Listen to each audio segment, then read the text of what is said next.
Welcome to another edition of your Wednesday night Sports Delight, the platform sports talk show. Question is, did she subscribe? Right. I know she's down on YouTube.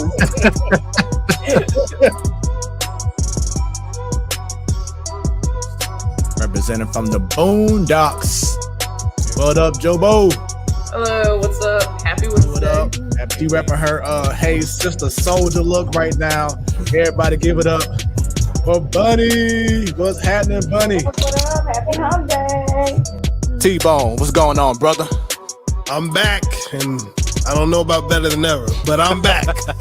What is going on, party people? It is your Wednesday night Sports Delight, the platform sports talk show. I am your boy Smooth. I think that may be on a highlight reel tape. And we're glad that you are tuning in live along with the millions And millions of the platform sports talk show fans on once again your Wednesday night Sports Delight. Really? Or Brinks truck backing up in his driveway with There you 97 million. There you go. all you hear is this. It's always somebody who's doing something to give back and letting the next generation. Say straight. Have me syrup on here. Come on now, don't hit me too up. You know I get emotional. But people watching around the world, no pressure. And we already have our favorite fan, Ms. Williams, saying, welcome, Brandon. Well, how are you? Hi, Ms. Williams. A guy who tried to give it his all and put on for the city, to be truthful. Because like I said, I'm St. Louis die hard. The views of Smooth does not reflect the platform sports talk show or its sponsors.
What is going on, everyone? It is your Wednesday night Sports Delight, the platform sports talk show. I am the one, the only Mr. Jack of all trades, your boy Smoooth. Thanks for tuning in. Get them shares going, not right now, but right now, because we in here on another Wednesday night, and I am not alone. This woman here, getting her hair all ready, getting dolled up. She good to go. She's back. She wasn't here last week, but she back, and she ready to slay her hair, just whip it back and forth. Bunny, what's going on with you? What up? What up? What up? Happy hump day. What up, everybody? Yeah. How's it going over there? Man, I'm trying to stay dry because you know when it's wet and your hair natural, it turns into an afro. So I'm trying to stay dry because it's been raining all day. Man, you know how it is over here. You know, 1 week is snowing, 1 week is 75 degrees, and it want to be 40 and rainy. It's like, what's going on here? I know, right? How you been otherwise? Doing well. It's good to see you. Good to have you back. You know, even though it's been like 1 week, but it's like, man, I ain't seen Bunny in like 2 years. I still look the same. Nothing changed. Right. All right. Up next, this man is actually at the airport right now, about to board in maybe a matter of, I don't know, maybe the next 20 minutes or so. But he's hung on tight and he's ready to let his voice be heard, heading back to Orlando for some work stuff. But we'll see if that's really true or not. T-Bone, what's going on with you? Oh no, coming back to St. Wait, Louis. whoa! It's a different looking T-Bone. What's really good? I had to go into the office. I had to be presentable. Okay, I get it. So yeah, I stand corrected. He's heading back to St. Louis from Orlando. So you travel back and forth because of work? Yeah, it's gonna be that way for a little while. It's been bumped up to weekly now, so you know, I apologize for the lighting. You know, this is, you know, I want to get copyright strikes. I gotta cover the screen back here, you know. But yeah, right now it's gonna be weekly until some things change.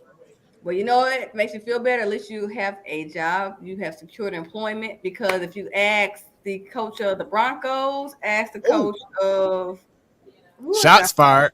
Somebody else just got fired, y'all. It'll come to me. Offensive coordinator of the Bucks. Yeah. See? And Lovie Smith. Yeah, another one. Yep, I'm telling you. So yeah, you're doing good because you're still employed. So just know it's flight night. So when y'all see a few things pop up in front of me, don't judge. Flight night. This is a no judge zone. We got you. And shouts out to our favorite friend, Miss Dub, Miss Williams. Hey, Miss Dub. Great to see you on here. Once again, we need everyone to go ahead and tune in right now to your Wednesday night Sports Delight. Go ahead and spread the word for those watching. If you're watching for the first time right now, spread the word. If y'all watching for the first time, thank you very much. We've been doing this thing for almost 6 years, y'all, in April. Almost.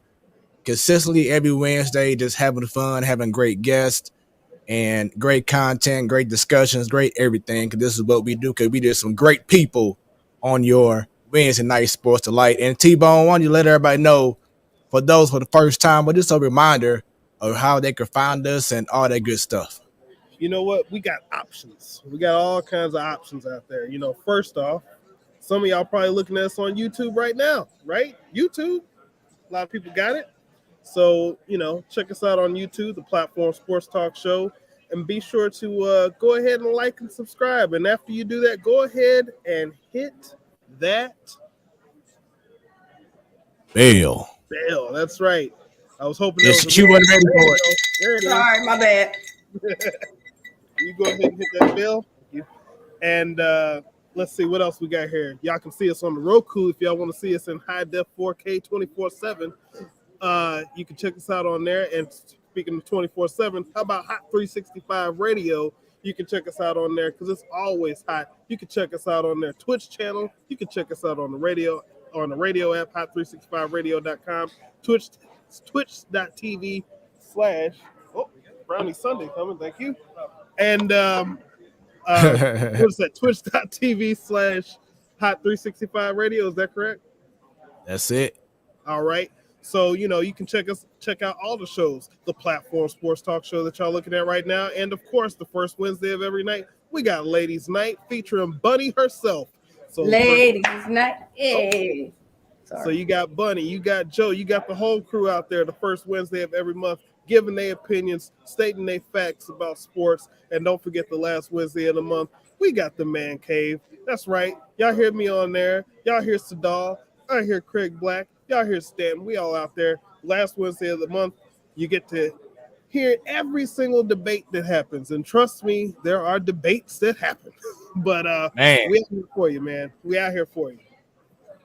And shouts out to Coach Willis and Coach Stringer as well from Ladies Night Crew. Coach Willis, Coach Stringer.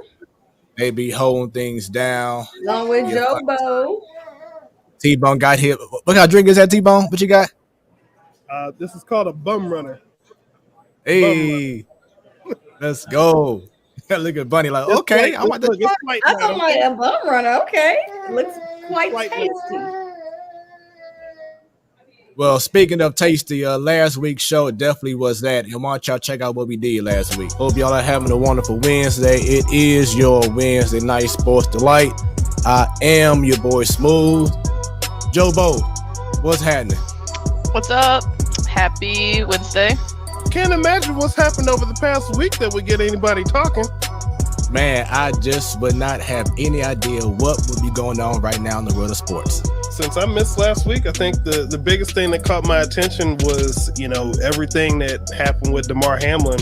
For me, that kind of it brought me back to a different time. January of 2011, to be exact. We get out to the hospital where, we got in touch with his family and everything, and we find out from the doctors that he had cardiac arrest. Miss Dub says that's when having staff with good emergency training is so important. They're just as important as anyone else, and they're usually the first people, these players think. And I heard that they got a Twitch channel. I'm sitting up here. When we gonna start gaming for the Platform Sports Talk show? Y'all don't want them sticks on Madden. Be like a TCU Georgia game, you know what I'm saying? Hallelujah. Man, they dog walked them. And they the dogs. First quarter, I was like, they still got time. They did not have time. I have Mr. DeWitt on the line with us today. I mean, Mr. DeWallet. Hello, sir. How are you doing tonight?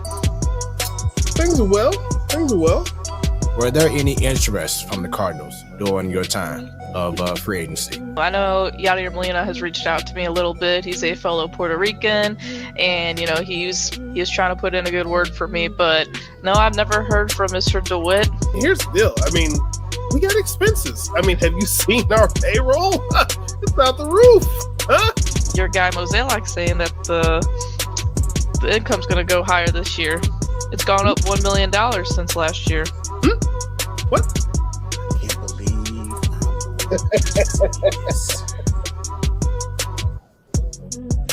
I pick the San Francisco 49ers to win the Super Bowl. Hold on, T-Bone. Wait just a daggone minute. I know you over there rah-rah and cheering with your little sweater on.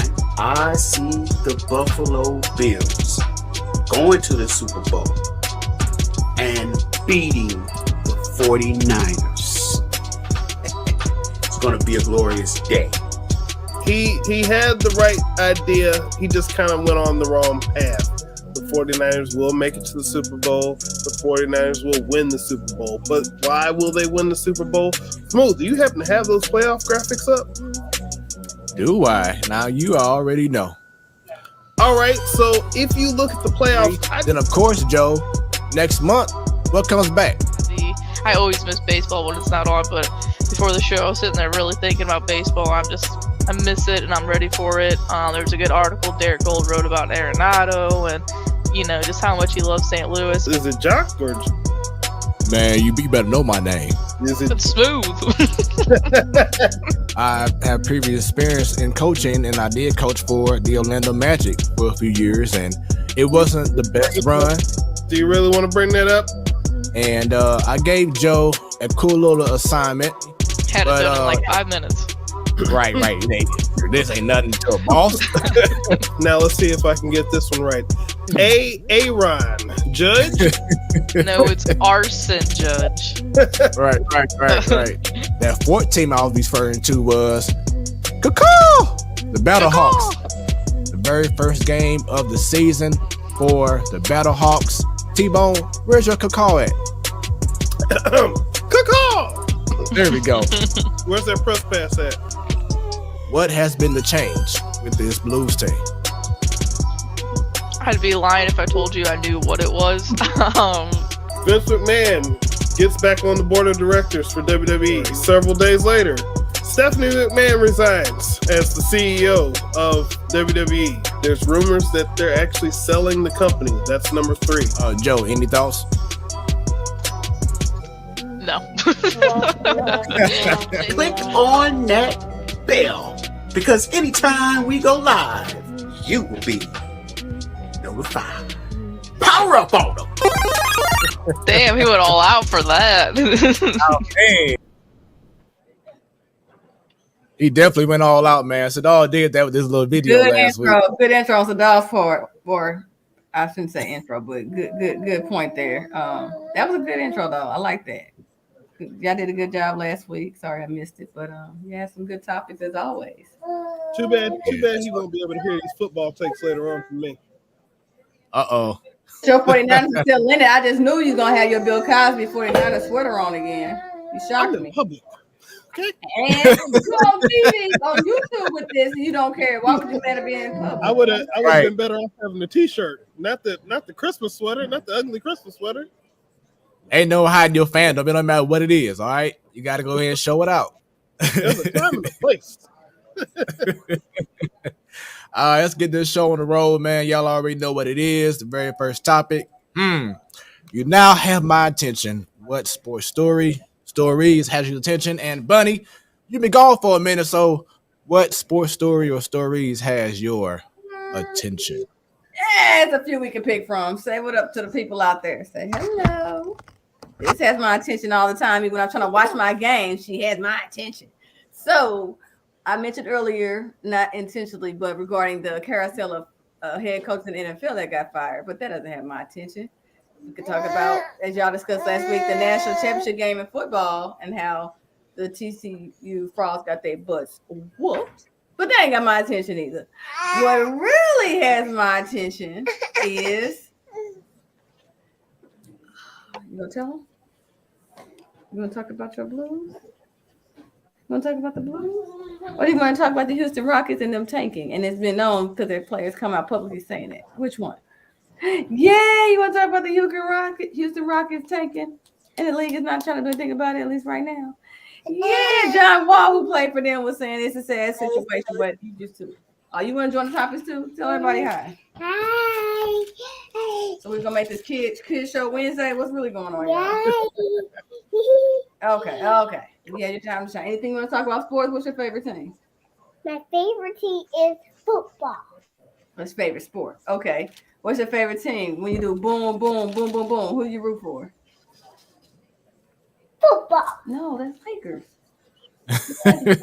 Lakers. Yes. Do it. Boom, boom, boom. Yeah. Boom, boom, boom, boom, boom. Does that have your attention about LeBron James on the verge of having the most points in NBA history? Yes. There y'all go. So I gave you a couple of things that have my attention. There it is.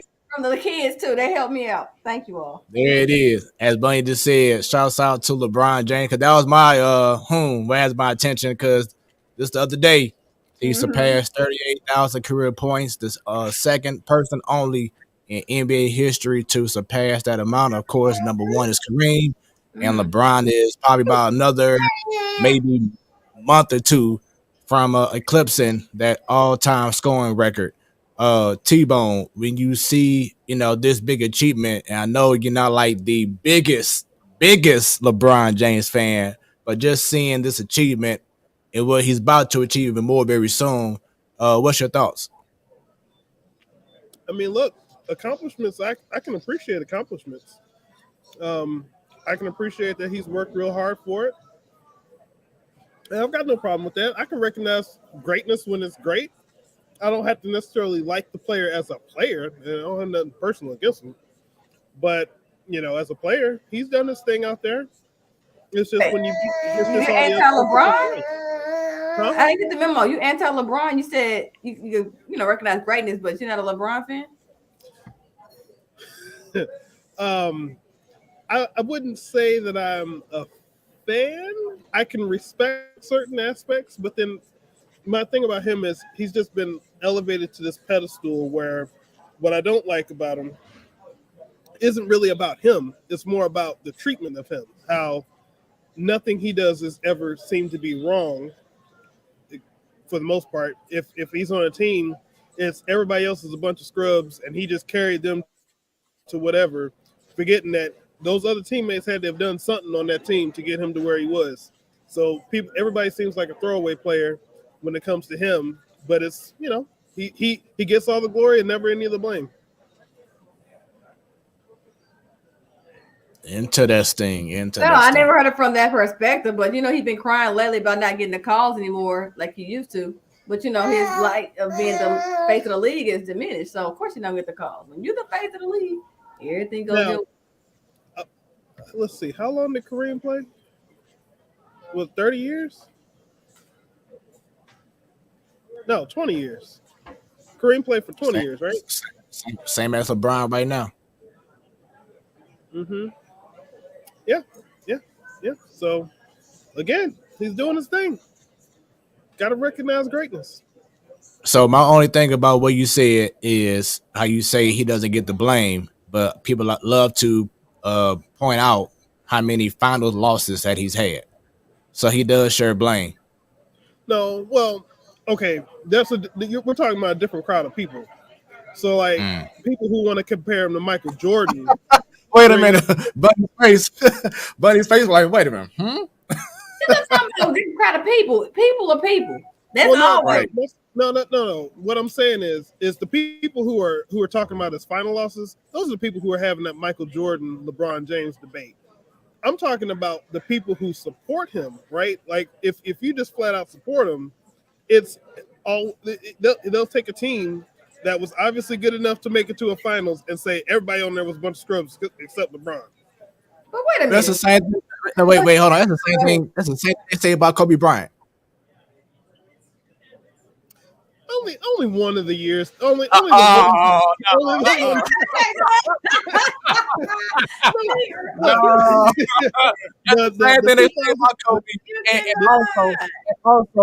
only said that the 2009 season.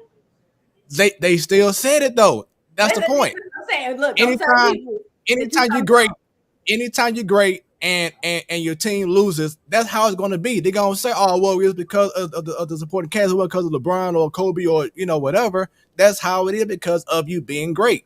Like what? Go ahead. You can't call them scrubs. Like it ain't like he was just out there and all y'all sit on the bench and I'm just going to play 1-on-5 every game leading up to this to get us to this point. That's all I'm saying. I mean, but look at what J.R. Smith did against the Golden State Warriors. And LeBron was like, bruh, what you doing? You had the shot. But that's one guy, right? That's one guy. That's all I'm saying. Like J.R. Smith only had one job and he blew that one. Somebody can mess up. Like, look, you can have a kicker that can miss 4 field goals in a game. That's one guy. That ain't the rest of the Cowboys. But they still won.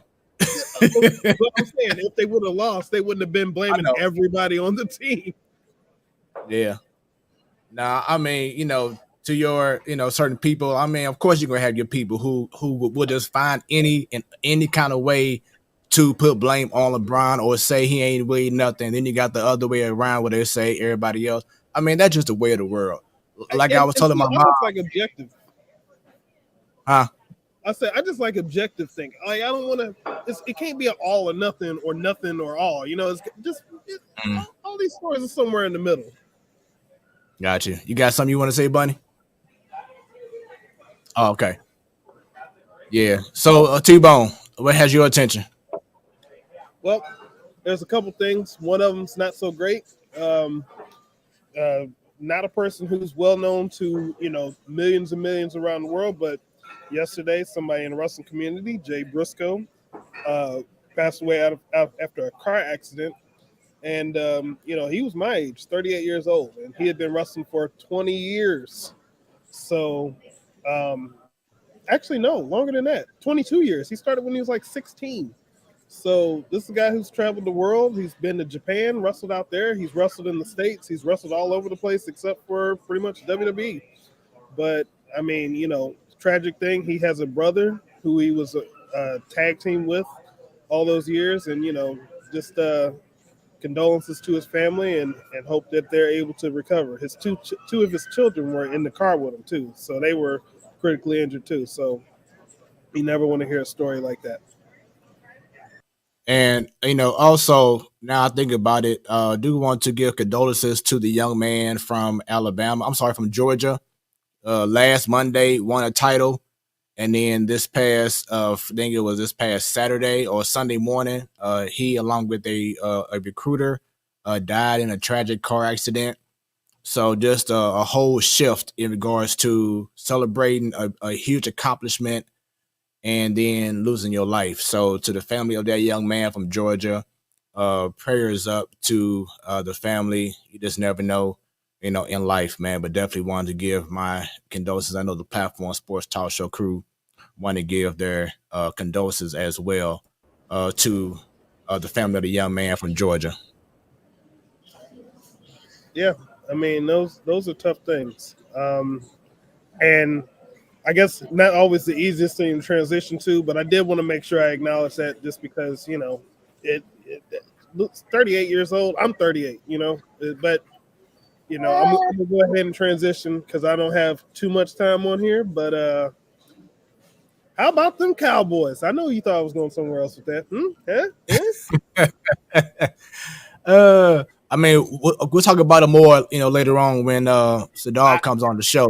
But go ahead and give me your thoughts in regards to last week and also in regards to this upcoming weekend before you have to go ahead and get on that plane. And how about them Cowboys? Is forget them Cowboys. Keep going. Oh no. Those Cowboys. Did you see how they were? They were almost indestructible. They were fantastic. They took care of Terrible Tom, and they sent him to retirement, most likely. I mean, they did Sadal the biggest favor because that he does not like Tom Brady. And hey, look, somebody had to go, and it was them. I am so happy for those Cowboys that they got that moment. However, they will not have that moment this coming weekend. All right, now we're talking. But I want you to know that they were so great. And I want y'all to know that because when the 49ers beat them this coming weekend, when the 49ers beat the Cowboys, I don't want you to think, oh, yeah, they beat them old sorry Cowboys that never make it past any round of the playoffs. No. They beat a fantastic team, an unstoppable team, but they will be stopped in San Francisco this coming weekend. Dave, I know we're going to segue into that again later on NFL, so I'm going to hold my thoughts. Yeah, and the Bills won, and the Bengals won, and that Bills was big. Coming up with what they dealing with their teammate like that, that was a big win because they almost lost it, and I could understand, And I'm surprised it didn't make the highlight reel, but I said that game with the Bills and the Bengals was not going to be this blowout that everybody was expecting it to be. I said that the Bengals had a shot, and they did. But I didn't think it was gonna be a blowout because if Damar Hamlin wasn't, or not the literally, I still thought the Dolphins. Yes, the Dolphins. That's what I meant. Sorry. No, and what about Trevor Lawrence and the Jags? Okay, I'm sorry. We'll wait. Well, I mean, look, the Jaguars did something. They did something very nice. You need to rewind my tape because I said Trevor Lawrence was going to take them someplace. Y'all was thinking they're going to be sucky. I said, yeah, they're going to take them right to Kansas City. But all right, that's fine. But he's improving from last year. This year, that franchise is doing a 180 though. From last year, they were doing a little better, but this is a whole new. And to come back after 4 interceptions and still win, that man is a statement. They did their thing. I mean, who'd they beat again? They beat the who the Jaguars beat? Yeah, the Jaguars. They beat the Chargers, who I did predict was going to win, but they got knocked out. And if they lost like that, they deserve to get knocked out. But look, the Jaguars got the Chiefs next week. Good luck with that.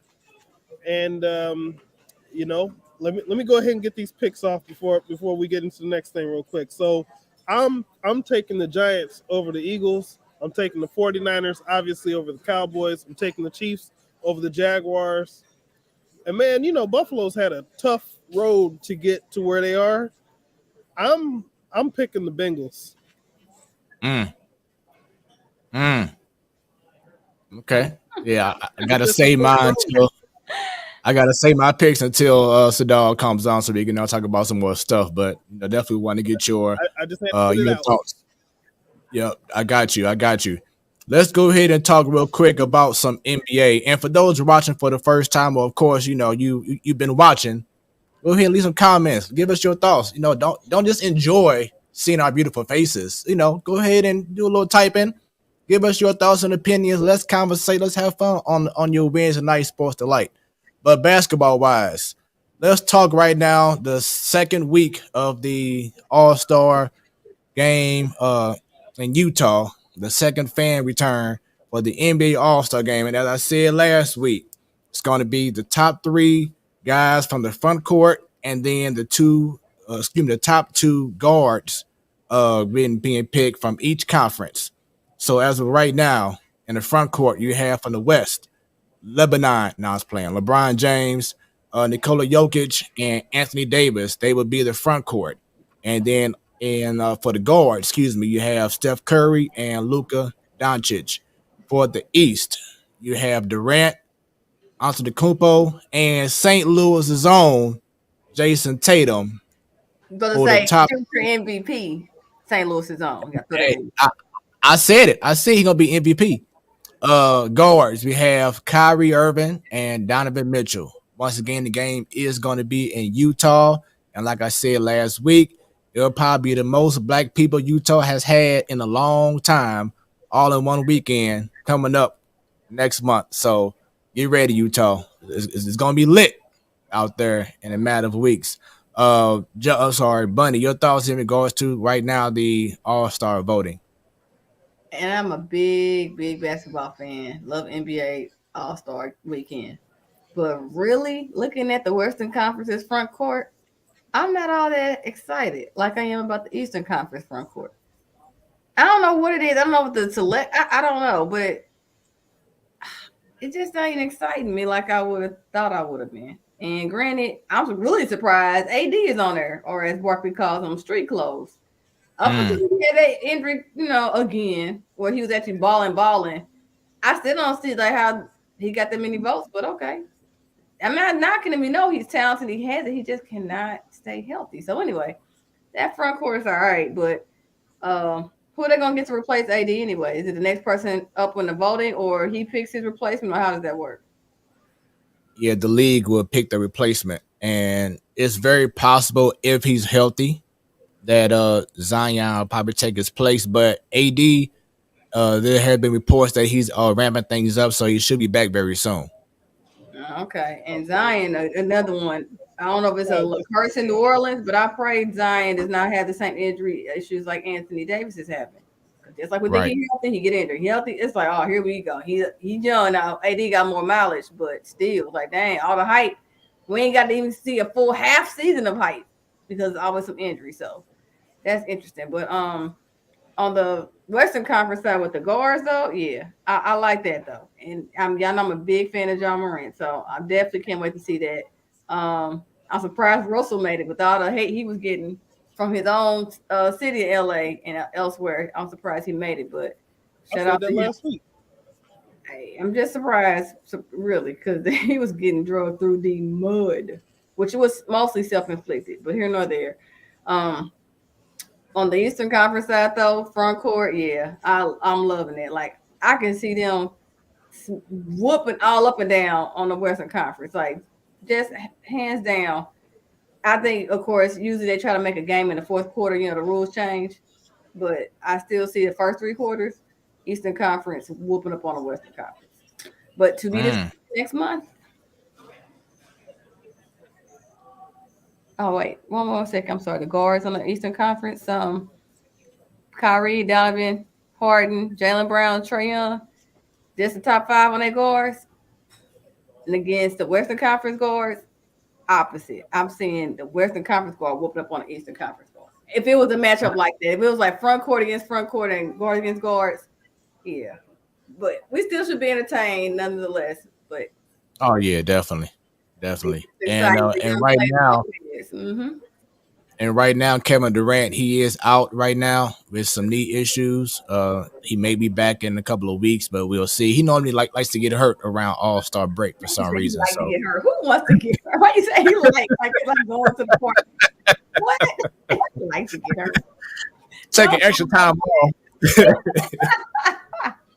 I don't think that's how he wants to have an extended vacation that way. I don't think so. T-Bone, any thoughts so far?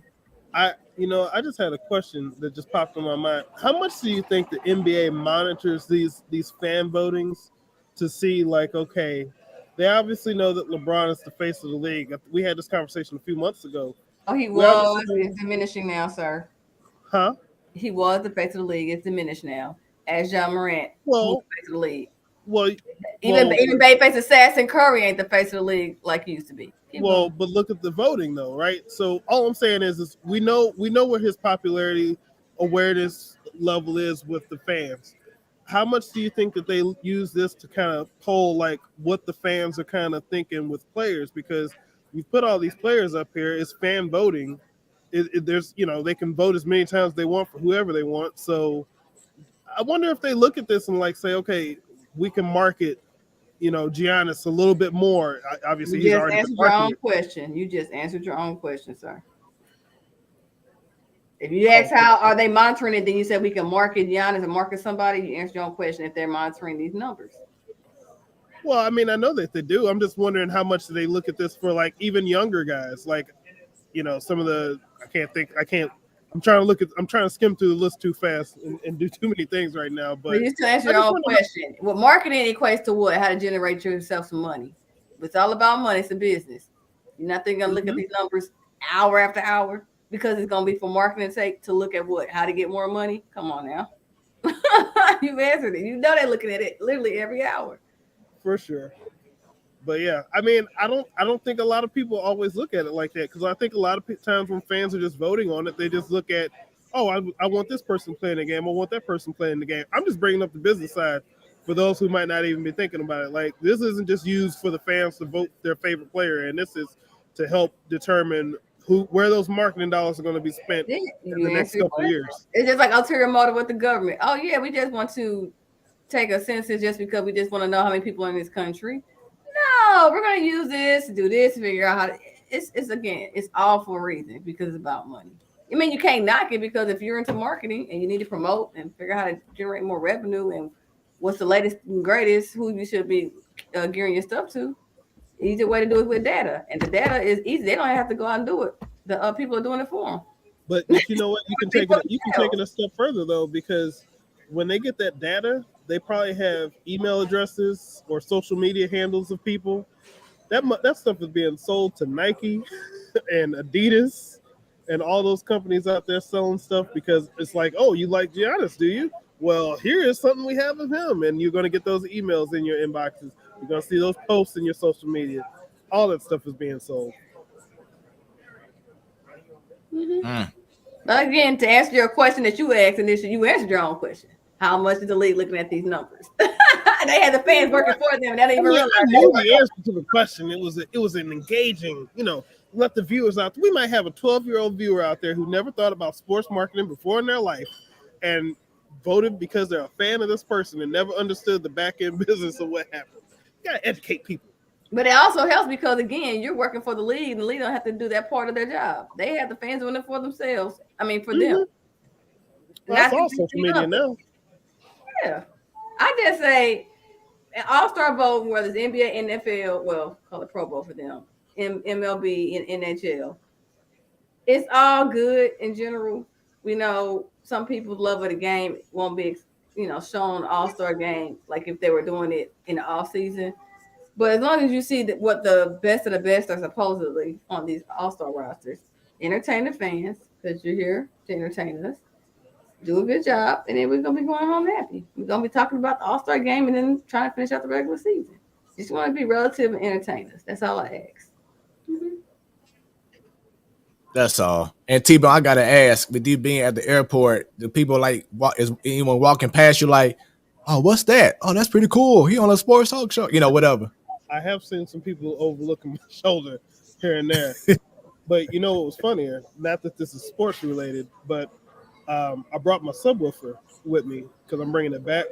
And I was asked myself, are you a radio person? Like, what do you do? What do you do? I was like, nothing here anymore. But yeah, so the airport is always a funny experience when you have unique things. So like watching a video like this and people come by and they're like, what's that? They think I'm just looking at something until I start talking, and then they think I'm crazy. Right. They're actually talking to him. All right. So speaking of crazy, these NBA standings right now getting crazy and crazier each week. And let's start with the West Coast right now. I love it. Start with the 10th spot. The Thunder are right there in the play-in tournament as the 10th seed. Then you have the Mavericks the Timberwolves at number 9, the Jazz at number 8, number 7, the Clippers, number 6, Golden State Warriors. Shouts out to my wife. She loves Steph Curry and the Warriors. They are climbing up. Remember how a few weeks ago? She was a KD fan. No. No. She loves KD, but she loves the Warriors team. Okay. Yeah. Anywhere KD goes, she's gonna be a fan of him and that team, but she loves the Warriors. But yeah, remember a couple of weeks ago they were like in around that 11th through 15th spot a few weeks back. So they're slowly getting there, and now that Steph Curry is back and healthy, you might see a nice little surge one of these months before the end of the season. And the number 5 seed, you got the Mavericks. Number 4, y'all. Yes. Number 4. Man. You got to give a lot of shout out to that coach. You got to give a lot of shout out to Mike Brown in one season to help turn that ship around. Straight up. Exactly. Because you ain't seen the Kings this good since the days of Divock and Bibby and Weber. C-Web, right. Hey, so can I give the King some advice? What? Lock down all of y'all players before the media starts saying, y'all got to leave that market and go to somewhere else. Lock them all down now, because otherwise they're going to break you apart. But De'Aaron Fox has been there. This is what De'Aaron Fox is, second or third season there? No, longer than that. Hold on. Let me check. Because I wasn't sure if he was drafted from them or he got traded to them. I wasn't sure. He has been with let's see, wait a minute, here we go. He's been in the league since 2017. Okay, so he's past his rookie contract, so he could have left already. Right? Yeah, I think I want to say he signed a new deal. That's what I'm saying. That's what I'm like. De'Aaron Fox has been there for a while, and he's the face of that franchise. So if he ain't left, I think he may have some people that want to stay. Now, I hope it won't be to where what happened with Dame Lillard. It's another small market team doing good, and then the pieces around them they eventually get rid of. But yeah, but shout out to them. Still, Mike Brown, his footprint is all on it. Yes, sir. Yes, he is. And the number 3, the Pelicans. I know everybody like, what's going on here? Number 2, the Grizzlies, and number 1, the Denver Nuggets. On the East, the 10th seed, the Bulls. Number 9, the Hawks. Number 8, the Pacers. Number 7, the Heat. The number 6 spot, the New York Knicks. They right there, y'all. Number 5, the Cavaliers. 4, where Brooklyn at. 3, the 76ers. 2, the Bucks. 1, the Celtics. And once again, shouts out to our MVP candidate, Jason Tatum. Your thoughts, y'all, in regards to the your thoughts to the eastern side of the standings. T-Bone, you can go. I don't know if you're bored and you're playing yet, but no, I'm about to get up in a few minutes. But I see the Nets have dropped a little bit, but it wasn't about a few weeks ago that, if I'm not mistaken, the Celtics were they like towards the bottom of the play-in or just like right outside the play-in? Celtics, they never been low. No. Wrong team. They've been top 2 all year. Right. They've been top 2. I'm thinking of the Heat. Never mind. Sorry about that. Okay. No, it's all good. Yeah. Well, I mean, look, it's going to be interesting. We're going to see who does what. I mean, we know the Magic are not, going to be in anything, but Y'all representing the All-Star game though with Blanchero. That's how you pronounce his name. that ain't helping me. Oh, okay. I want to go back to the days where I could enjoy being a Magic fan, and that, take it back to what, the Shaquille O'Neal and Penny Hardaway days. the Dwight Howard days.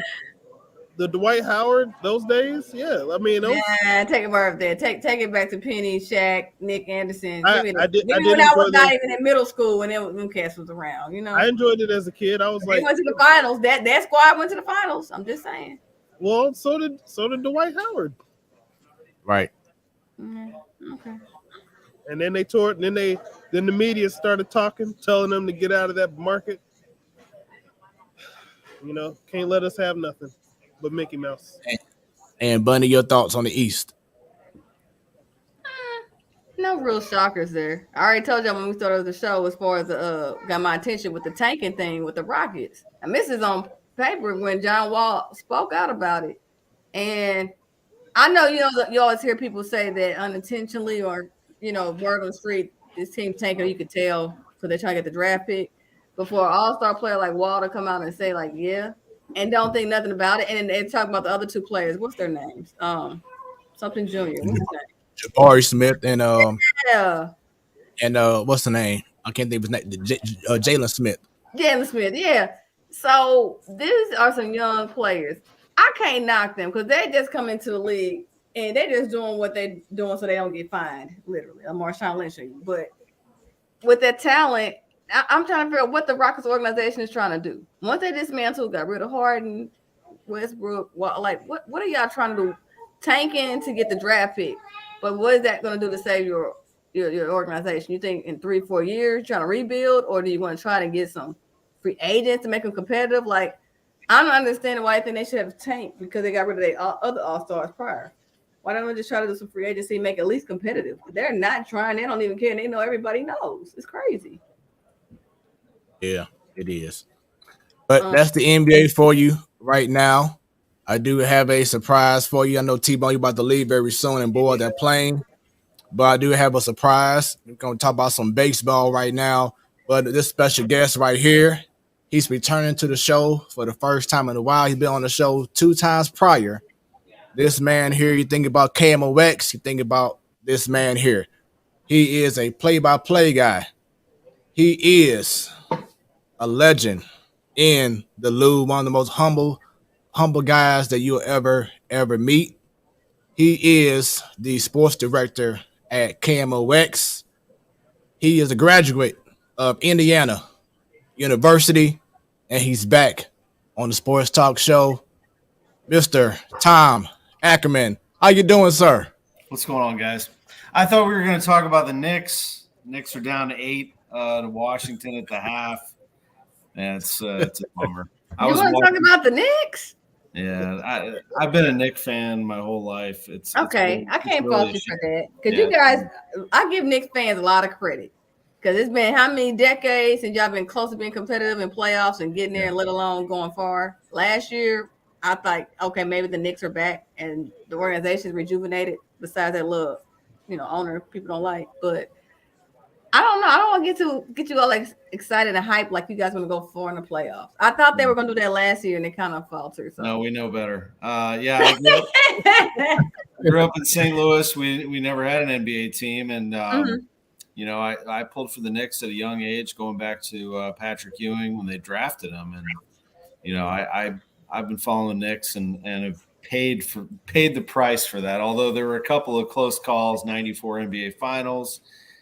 99, a couple of little runs here and there, but they are, I think they're a playoff team, but it is what it is. But yeah, I'd love to see, let me just turn it back to St. Louis. I've always said this. I'd love to see an NBA team here. I think that, if we could find a way, I think it's years and years away, but I think you've got a couple of people in Tatum and Beal who would get behind it. After their playing career, but I'd like to get it, while they're still in the league. But I think it's in our future. I think we're a great basketball town, and I think eventually, with some patience, we're going to get it done. So, Tom, you I got agree. the powers that be. You got the pool. You know people. You got those stupid long pockets to make this happen. We don't have to wait until I have gray hair. We can do it a little earlier because with your connections, Tom, I know we can make this happen. I would love to do it. I really would. For right now, I'm hanging on college basketball. I was just watching the SLU game against Loyola, and I coach my 6th grade girls team. So that's my focus. They're pretty good, though. I'll cut you some slack right now. So when your daughter gets a little older, then we're gonna revisit this conversation. Because a lot of times when we have guests on here that's connected, with St. Louis sports, I'm like, what's it going to take? Why is it they haven't had close besides SLU basketball, which is nothing wrong. I like SLU basketball, but we could have an NBA team. We lost NFL team. We got close. We got close with the Grizzlies years ago with Bill Laurie, and then that fell through, and they ended up going to Memphis from Vancouver, and we got close with the Hornets years ago, and that fell through. It's hard. It's like almost like we just don't have enough corporate support for that kind of a team. Like would Enterprise Center be a great NBA arena? 100%. But we'd have to be assured that we can get enough support for the Blues and an NBA team and Major League Baseball and hockey and MLS and, the Battlehawks and all those things. I think the NFL is out of the picture for now, but you just never know. I mean, we're the biggest market without a team. And someday if some billionaire owner decides to pull his team out of his city, you can forget about the NFL giving us anything, but after we whooped them and settled in the lawsuit. But I think that if you ended up with some billionaire owner who said, I'm going to use St. Louis as leverage, and there's a chance they could end up here. But I think an NBA team is actually a better opportunity, to be honest with you. Yeah, I definitely agree with that. I feel like we are getting close to a point where we need to have an NBA team here. I think the support would just be amazing, especially how the NBA is today. I know by the time it will happen that LeBron will already be gone, but just imagine guys like you said, Tatum and Bill, and now you got Giannis and other upcoming stars that people in St. Louis will love to see in person. At least what is it? 42 home games a year, or 41, whatever it is. Right. So it'll be awesome to have elite talent because you see how many times if you follow social media or whatever, you see like a lot of games in Memphis or in Chicago where you have like busloads of St. Louis people going out there because they want to see games. So just imagine how much it'll be when it comes to St. Louis officially as an NBA team. It'll be just bananas. Well, I think we need to rally around Tatum. I mean, with all respect to everybody else, I mean, Tatum is, a top 5 player in the league. His team might well win the title. He may be the MVP when that's over. So, you've got to really put all you can into what Tatum is doing because these players come around every once in a generation, and that's what he is. He's a generational talent, and he comes from our city. So we've got to support him, and I know he supports us. So definitely, we absolutely give it back to him, and then understand what that could do. That could really spark, as if we don't have a great basketball talent pool right now, it really explodes it, and then you just can't ignore St. Louis as a basketball city because we are. We really are. Yeah, I know sometimes we get the label as being the soccer capital of the world, but we have room to share other sports that were really good because we have a lot of homegrown people from the St. Louis. We're a baseball town. We're this, we're that. Mizzou. That's what Mizzou is trying to do. Mizzou is like, look at all these players that are going to the NFL from St. Louis, and we have none of them. So that's why they made a push for Luther Burden, and that's why they're going after more talent because it's enough already. I mean, you can't let these players get away, and that way, if you keep them at Missouri, that even pushes them back into the St. Louis media, and they're celebrated even more. So, I'm with you.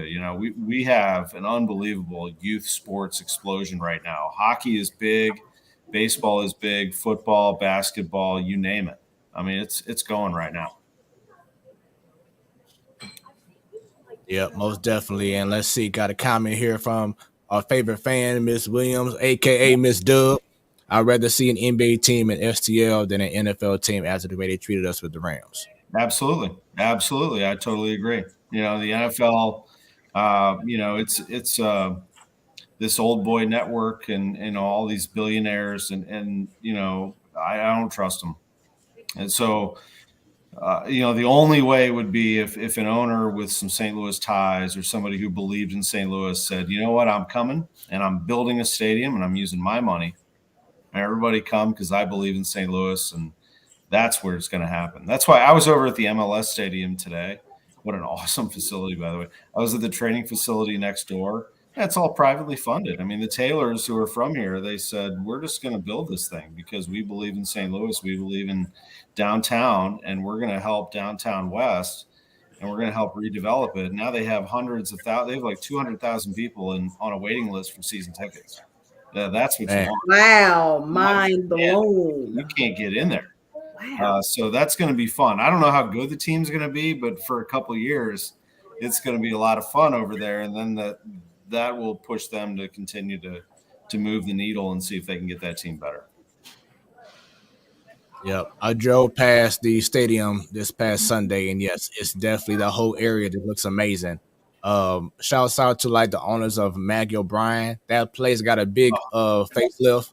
I mean, it looks nothing like it did. They got to make that money back off of that facelift because you know where it is and how close to the stadium. They're gonna be packed every day, even now. Yeah, they're gonna kill it. Yeah, they're gonna kill it. I know the owner Eddie, and he really, they just turned that thing around. Now they're gonna get a lot of traffic, so we'll see how the place holds up. They're gonna throw some parties in there. But I was looking at that too while I was watching practice today. That place is gonna kill it, and so is the other side. Everything on Locust, from Schlafly Tap Room all the way through. If I were an investor, I would invest on Locust. I'd make sure because that crowd is going to want to go somewhere before and after the game, and that team isn't going anywhere. They're going to be around for a long time. And before we continue on, T-Bone has to go ahead and leave. He's at the airport in Orlando, about to head back to St. Louis. So T-Bone, you have safe travels back to the loop. I wish I could stay on with Mr. Ackerman here. I wish I could stay on, but I don't think Southwest is going to hold the flight for me. So I better go ahead and get on out here. Hope that you all have a good rest of the show. Let Sadal know that I said hi, and he can thank the 49ers and he can thank those Cowboys later. Oh, wow. Shots fired, but okay. All right, man. Have a good one, T-Bone. Safe travel, T-Bone. I mean, Southwest, your flight's on time. That's good. Hopefully my bag comes with it. Okay. Yeah, exactly. Right. Yeah. Tell them keep the peanuts. Bring me my bag. All right, man. All right, that was the choice really in St. Louis right now. Like if you want to fly direct, you got to fly Southwest, don't you? The only main carrier that is go through different cities. Because other than that, when you go through Delta, United, you always have to stop off somewhere. They don't have any stops really. Yeah. And in regards to your response earlier, Tom, Miss Dub says, got to give them time to develop in regards to the team. Mm-hmm. Yes, for sure. Yeah. The MLS team. Yeah, for sure. And they will. Talented, but all they're trying to do right now is just put a bunch of guys who know each other. So there's very few players on this team who are unfamiliar. A lot of them have been teammates somewhere else, or I think they have 13 players who were connected to the Next Pro team, the MLS 2 team that actually went to the finals of the MLS Next Pro. So that's good. And, it'll be fun. So they actually are going to Florida tomorrow, and then they're going to train, have some preseason games, and they will open their season February 25th in Austin, and then March 4th here in St. Louis against Charlotte. And February 25th is also the first day of the Cardinals in spring training. So I'm going to ask you, what do you think good.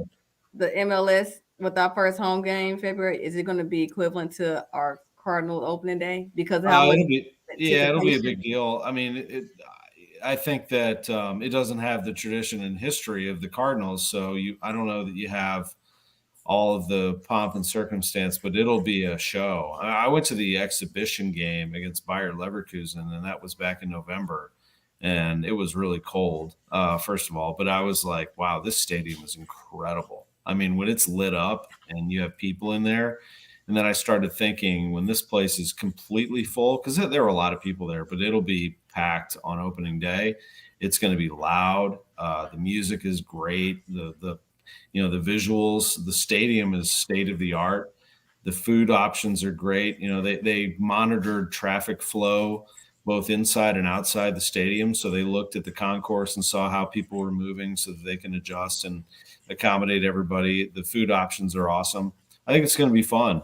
And that's what I mean is that I think for the first year or two, the novelty will be amazing. We have an MLS team here. It's a great thing to do with the family or with your friends, and it's just a big party. And then after a couple of years, as they develop, as we always do around here, we're going to hold them accountable and say, okay, now what do you got? I mean, let's win some games. Maybe they win right away. But I think we're going to be watching them closely, and people in St. Louis want a winning product. Oh, okay. So- You mentioned, I'm sorry, go ahead.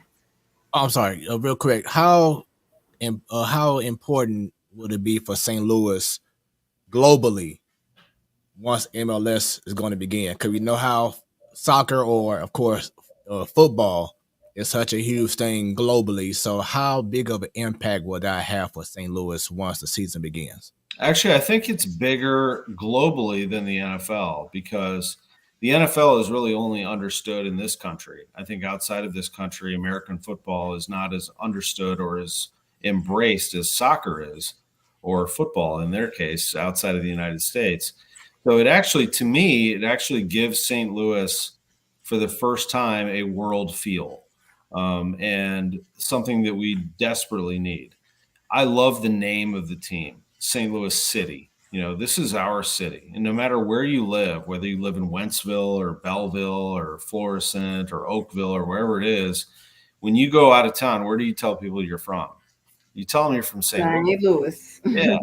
And so this is our city, and we all are connected to it. And so St. Louis City is a perfect name. And I hope that what it does is help bring our city together because we need it.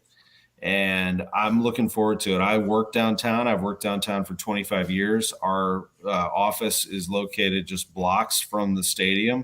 So I know as much as anybody how desperate that area of downtown needs people. And we need people. We need foot traffic. We need people visiting restaurants and having fun and staying at the hotels on that side of downtown. And I'm really looking forward to seeing that develop because I think it is going to happen. So you brought up NFL earlier. Let's just say we did get lucky and the billionaire wants to invest and build a whole new stadium. What area would the stadium be at? Do you think it'll be just in your opinion? I think the place to do it would be where the dome is, whether you renovated the dome completely, or you do what was proposed for the Rams before they were ripped out of our city unfairly. A stadium on the riverfront would be great. But I agree with Kurt Warner, actually, was the one who brought it up. Kurt said, every NFL stadium should have a roof, or at least have the option of having a roof. Agree. I think that'd be great because if you build a facility, if you're going to do this, you got to go all the way.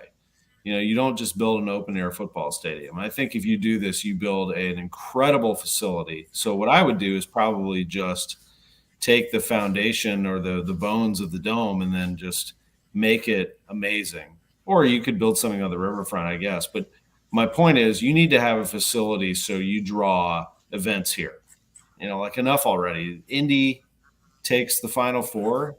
Really? I mean, Indy's taking all these big events and Nashville is taking events and St. Louis needs to step up. And I think that would be the only chance, though, is you'd have to have the money coming in from an independent owner. We just don't have the money to do it.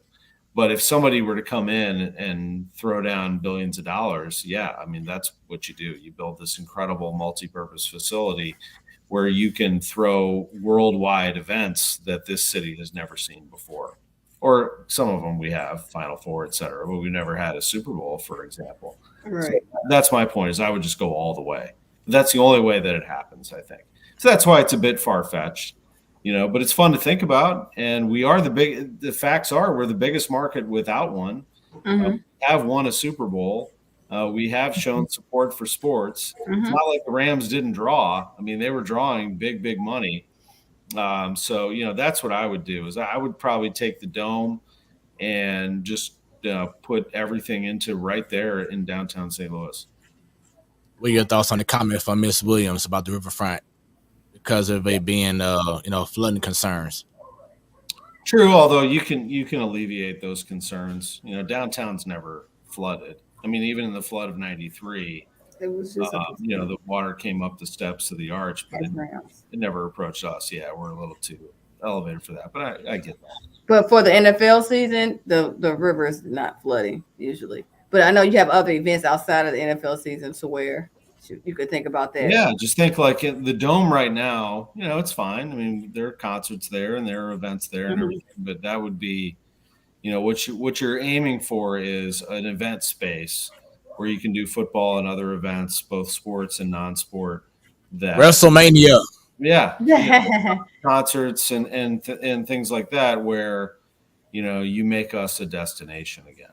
That's so then if we were to get an NFL team, like you said, it's just far-fetched could be, but nothing it's wrong fun with to talk about. Yeah. With the XFL team, we have the Battlehawks though. So we could be able to do football year round. So Battlehawks. We could. I mean, the Battlehawks don't start till, they don't start till February. March. Yeah. So you could do that. They're doing it in Texas. Everything's big in Texas.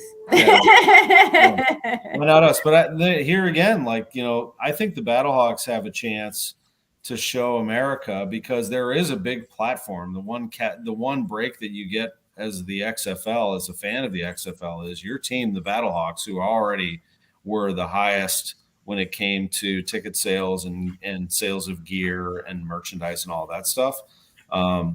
ESPN, Disney is the platform. That's big. I mean, that's a big deal. The fact that they're going to be involved in that network. So, you have to capitalize on that. I remember when the Cardinals signed Wilson Contreras, the day that they did, I was watching it on TV, and on this TV over here, Anthony Becht, the coach of the Battlehawks, was on SportsCenter revealing the Battlehawks jersey. I mean, it was just like a 1-2 punch, and ESPN SportsCenter was promoting XFL. So that's, this is what I'm talking about. You have a chance to really, and I think they will. The XFL is going to be very aggressive, putting their product out there, their highlights, interviews of their coaches and players. So we're going to have a stage where we can show off a little bit that St. Louis is a football town, and I think the fans will respond. This will be an opportunity for St. Louis to show again that we're a great football town, that we have amazing fans. It's going to be awesome. The place is going to be loud. It's going to be fun. I'm definitely going to make sure that I'm there. And see, look, we got a taste of it and COVID shut it down, but I can see if they're starting over, they hired the new guy for the, what's his name? Who's the new coach? No, for the Battlehawks, the guy that's over oh my God, what's his name? He's from St. Louis. Brandon Williams. Thank you. Brandon Williams, yeah. Thank you.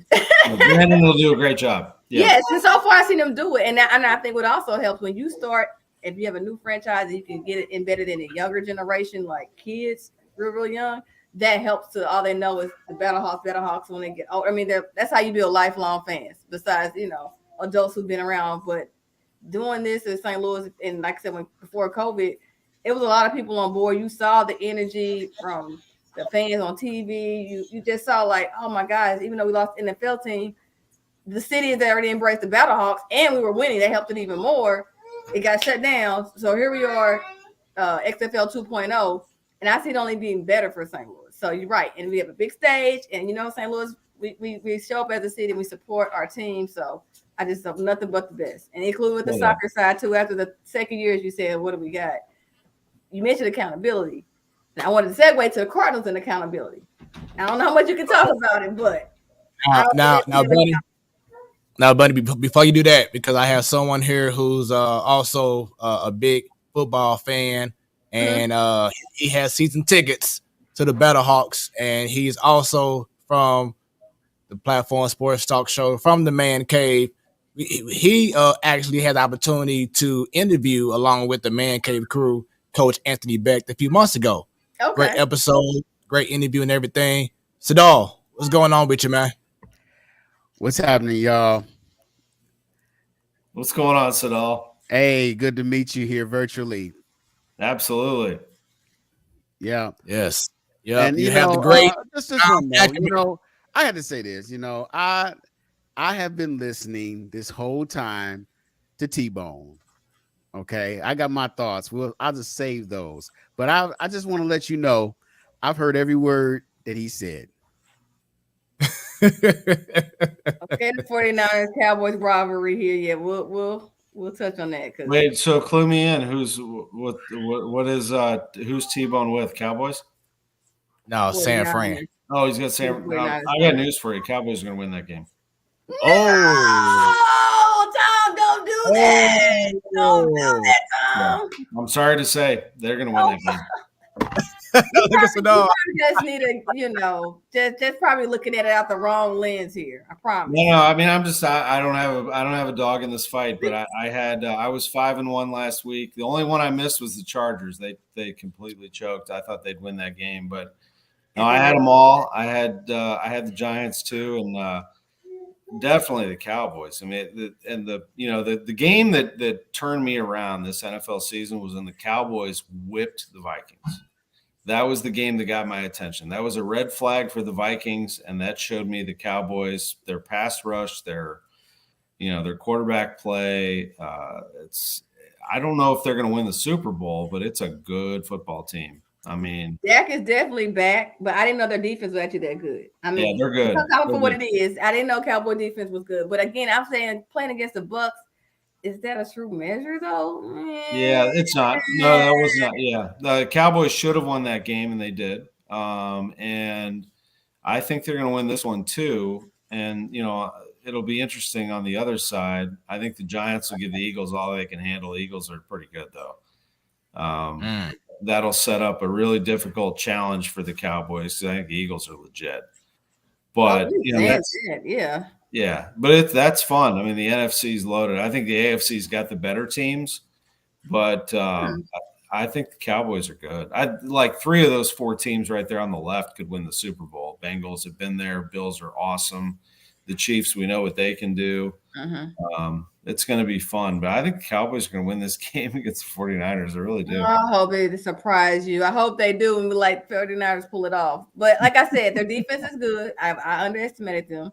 Dak has been back, but I was just thinking the Bucks is not a good measuring because weeks ago I saw Brady not being the Brady. Father Time is undefeated, and he's showing himself on Brady. Yeah. And some of that stuff, I know they just fired the offensive coordinator for the Bucks. Maybe he has something to do with it, but your performance is your performance. Now he wasn't getting protection. Brady does get rushed a lot. I'm just talking about this past Sunday's game, but a few weeks ago I was seeing it a lot. But Father Time is still showing he's undefeated. But we'll see. Let's see if the Cowboys can pull it off. And let's not pretend here that the 49ers wouldn't. They was tested against the Seahawks here. The Seahawks barely squeaked into the playoffs. Sure. So hey, listen. I just hope the Cowboys pull it off. I'm not a Cowboys fan by any means, especially what happened with the whole deal with Jerry Jones taking control of the whole Rams move years ago. So that finished me with the Cowboys. But in this case, this weekend, it's go Cowboys. 49ers. Yeah. That's blasphemy, Sadal. FYI. I know. Blasphemy. That's like saying go Cubs and you're a Cardinals fan. Like, even if they're not playing. Come on now. Man. Don't do that. No. 49ers, you just don't understand. See, I've been a Rams fan since 1995. Me too. They haven't even watched NFL games. They're the reason. And me and T-Bone go back just as far. And ever since the Rams moved to St. Louis, all I hear is same old sorry ass Rams from them. So then we just had this battle of who's the better team. And he's always had the upper hand with the 49ers until 1999, when the Rams finally found their mojo and became the greatest show on turf. So this has been going on for a couple years. So this is like, hey, the enemy of your enemy is your friend. So it's for this weekend. Go Cowboys. Cowboys. So give us your thoughts. We'll go ahead and stick on football right now. But just what were your thoughts overall, Sadar, in regards to the wild, and I mean wild card weekend? Very good games. Very close games, especially when you're talking about divisional games. With the Bills and Dolphins. Bills and Dolphins, hey, they battled tooth and nail, and it was some nervous moments in that game. But the Bills pulled it off. But after that game, I'm a little leery of my pick. I picked them to go all the way and win the Super Bowl. It's like, man, is that close against the Dolphins? I mean, they don't have a stellar defense per se. So that kind of was shaky. Hats off to the Jaguars, man.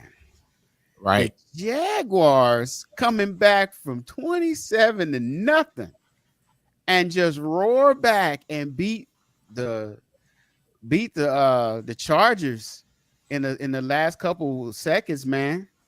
Hey, kudos to them. But I think the honeymoon's going to be over this weekend against Kansas City. And with the Bengals and Ravens, I mean, it's a black and blue game. Black and blue game all the way. And it just came down to that one mistake, that goal line mistake, that fumble. Huntley tried to reach over the goal line and got burned. And the hometown kid running it back, man. Hey, hats off to the Bengals, man. They're a dark horse. They're a dark horse.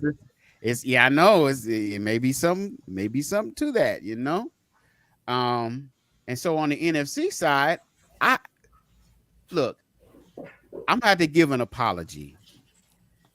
Daniel Jones. Now, ever since he got drafted into the league, I've been saying, who?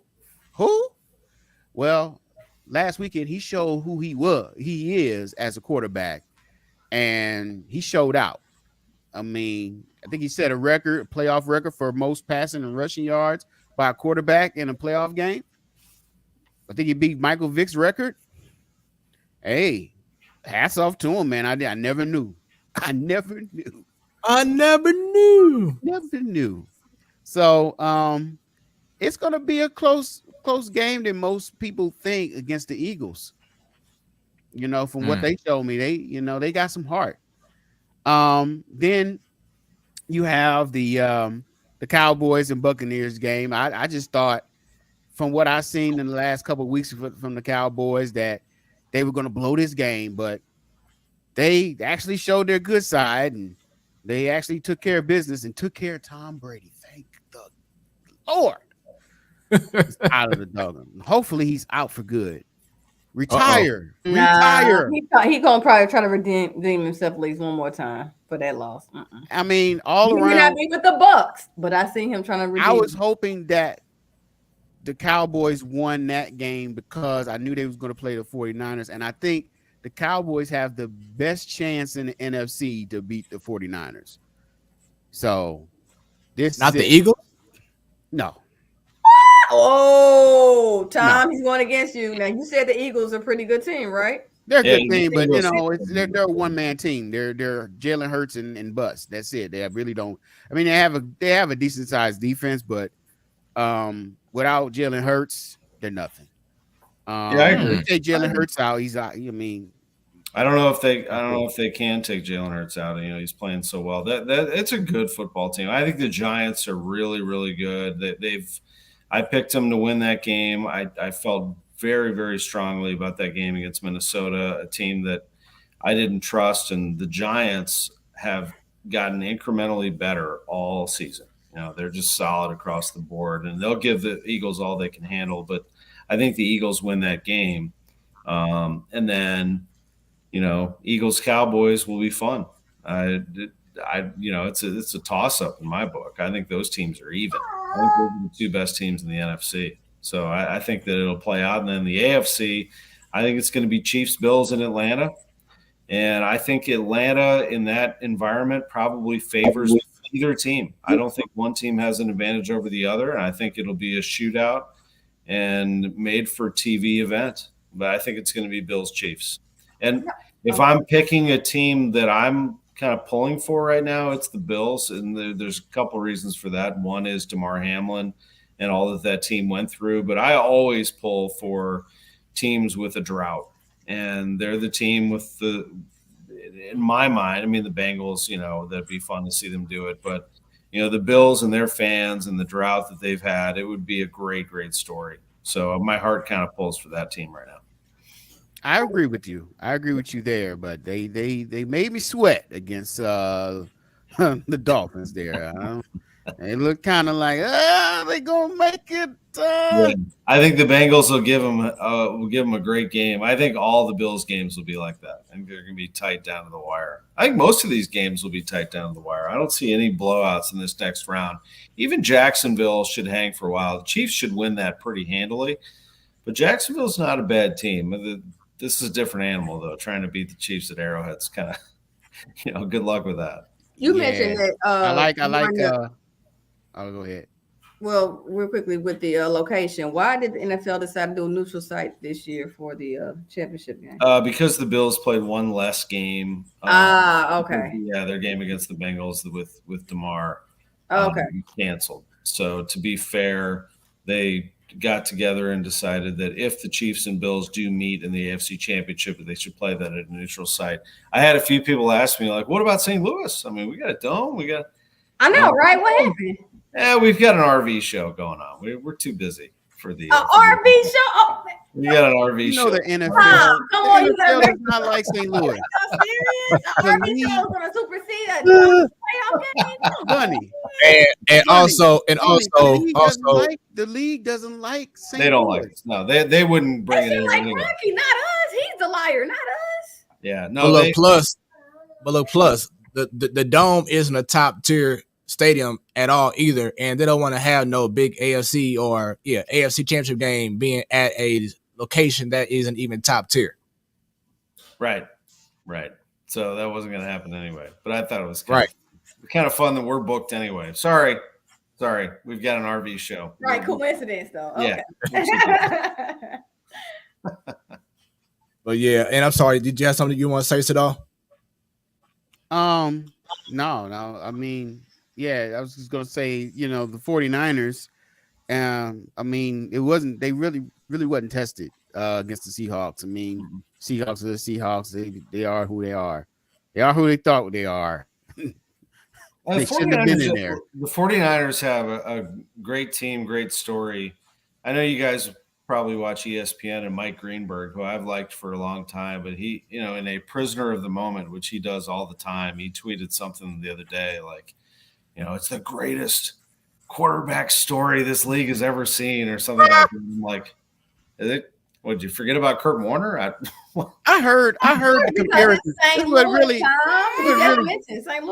really chaps me because they were trying to compare Brock Purdy to Kurt Warner. Oh, he's got the number 13. He's a third string, and he was the last. Just like Kurt. No, he's not like Kurt. The guy was drafted. We're talking about Kurt Warner was stocking grocery shelves and literally walked out of a cornfield and joined the NFL and won the Super Bowl in 1 year, basically. I mean, it's just crazy. They said I think here. Anybody lives in St. Louis, they don't like us, remember? Right. Joe Buck had a Cardinals job. He just like, St. Louis against everybody. I don't really bother with them anymore, St. Louis against the world. Well, it's all right. We'll take it. So, Bunny, who do you have coming up this weekend? I'll put the matches up so you can let everybody know who do you have for this upcoming weekend for the divisional round. Bills on the AFC side and the Chiefs on the NFC side, 49ers and the Eagles. Championship game, AFC. Hold up. You got to wait till next week on that one. Oh, well, no, never mind. Next week is the man cave, so go ahead. Nope. I'm not invited to the man cave. I get it. Chiefs and who are the Chiefs going to play? The winner of the well, you said the Bills. Right. So Chiefs, Bills, but Chiefs on the AFC going to the Super Bowl. NFC side, Eagles, 49ers. I see I want to say the Eagles going to the Super Bowl. No, I don't. I do and I don't. Oh, geez. I'll go ahead and say, yeah, the Eagles. So Eagles, Chiefs, Super Bowl. There you go. All right. And then so in regards to your pick for the Super Bowl, you can say that for ladies' night because that'll be the week heading up to I believe Super Bowl weekend. So okay. I don't think my prediction is gonna be right because I really honestly I'm hesitant on the Eagles. I know what you said earlier too, Tom. I'm like, they're good. Can we without Jalen? If you keep getting Jalen enough pressure and stuff, he's not gonna be able to do what he needs to do. And yeah. But I'm still trying to ride with him. We'll see. yeah. All right, so I'm gonna go ahead and choose the Bengals. I feel like out of all the 4 teams in the AFC, they have the best defense as of right now. And Joe Burrow and what he can do in the game, I just feel like they just have the better overall team at this time. And they'll face, man, y'all ain't gonna believe me, but I want to choose the Jaguars on this one. Wow. I think that can still happen. Nothing wrong with it. After last week's game, like certain things happen and it gives the team a jolt. Like, you know what? Maybe we do belong and all we need was just that one win. And the Chiefs are known for losing at Arrowhead in the playoffs. So I'm going to go ahead and say the Jaguars. We'll see what happens, of course, this upcoming weekend. On the NFC side, I'm going to say the Eagles will win. And I'm going to go ahead and stick with the 49ers to go to the championship game. All right. So this show is being archived, and we're going to have our highlight reel and everything, Tom. So stay tuned next Monday so you can see the highlight reel, and we'll see if our predictions and everything played out. And just to make sure, tell us your picks again, Tom, for this weekend coming up. Bills, Chiefs, Cowboys, Eagles. Okay. All right. So close. Should be very exciting. Look forward to it. And Miss Williams says, I remember seeing Kurt Warner in NFL Europe, and he was great there also. Same thing with the Arena League. That's where he got his start from. Arena League doing this thing in. With the Barnstormers. Which I think that helped him with his game in NFL because, he was, they have a smaller field. He was able to get the receivers. Quick release. He did. The movie that they made about Warner. I saw it. I thought one of the best parts of that movie was the arena football scene where that was actually pretty eye-opening, because that's part of the story that we didn't really cover as much because it had already happened. But I thought that was cool the way they did that and showed how the quick decisions he had to make. Yeah. They stressed in that movie about his quick release because, at the beginning he was just like holding the ball. And, by the time the movie ended, he's just getting the ball out. And that's what we saw in the NFL. Him just his quick release of just finding guys very quickly and getting very quickly moving the ball down the field. It was just the perfect storm of. I actually had Mike Martz on my show this morning. Really? It was cool to reminisce about it. But it was the perfect storm of you had these 2 unbelievable route runners in Isaac Bruce and Torrey Holt. You had one of the best running backs in the history of the game, including receiving the ball in Marshall Faulk. And then you had the best left tackle maybe ever in Orlando Pace protecting your blind side and all these other parts. It was just perfection. I mean, it really was. You think about going back and then, you had this quarterback making quick decisions with he wasn't cocky, just, he had a little bit of a swagger, but he was just confident. It was just incredible. I remember I covered that team in 99 and, they had the NFL scrambling to try to figure out how to beat them. They had the whole league on their heels. I remember they played the Titans on Monday Night Football and kind of got punched in the mouth. And then that they came right back. They got up and got physical, and they ended up winning the Super Bowl playing physical. Their last 2 games were low-scoring games, the game against the Bucs and then the game against the Titans in the Super Bowl. So they came back and got the Titans one more time. So I remember it was the Titans and the Lions that got them like 2 in a row. there Right. because I remember this. I remember this because T-Bone was like, oh yeah, the 49 or the Rams are a fluke. This is just a fluke. Because see, look, they lost they 2 in a row. See, it's over. Yeah, and they ended up winning about the next how many games? Right. Yeah.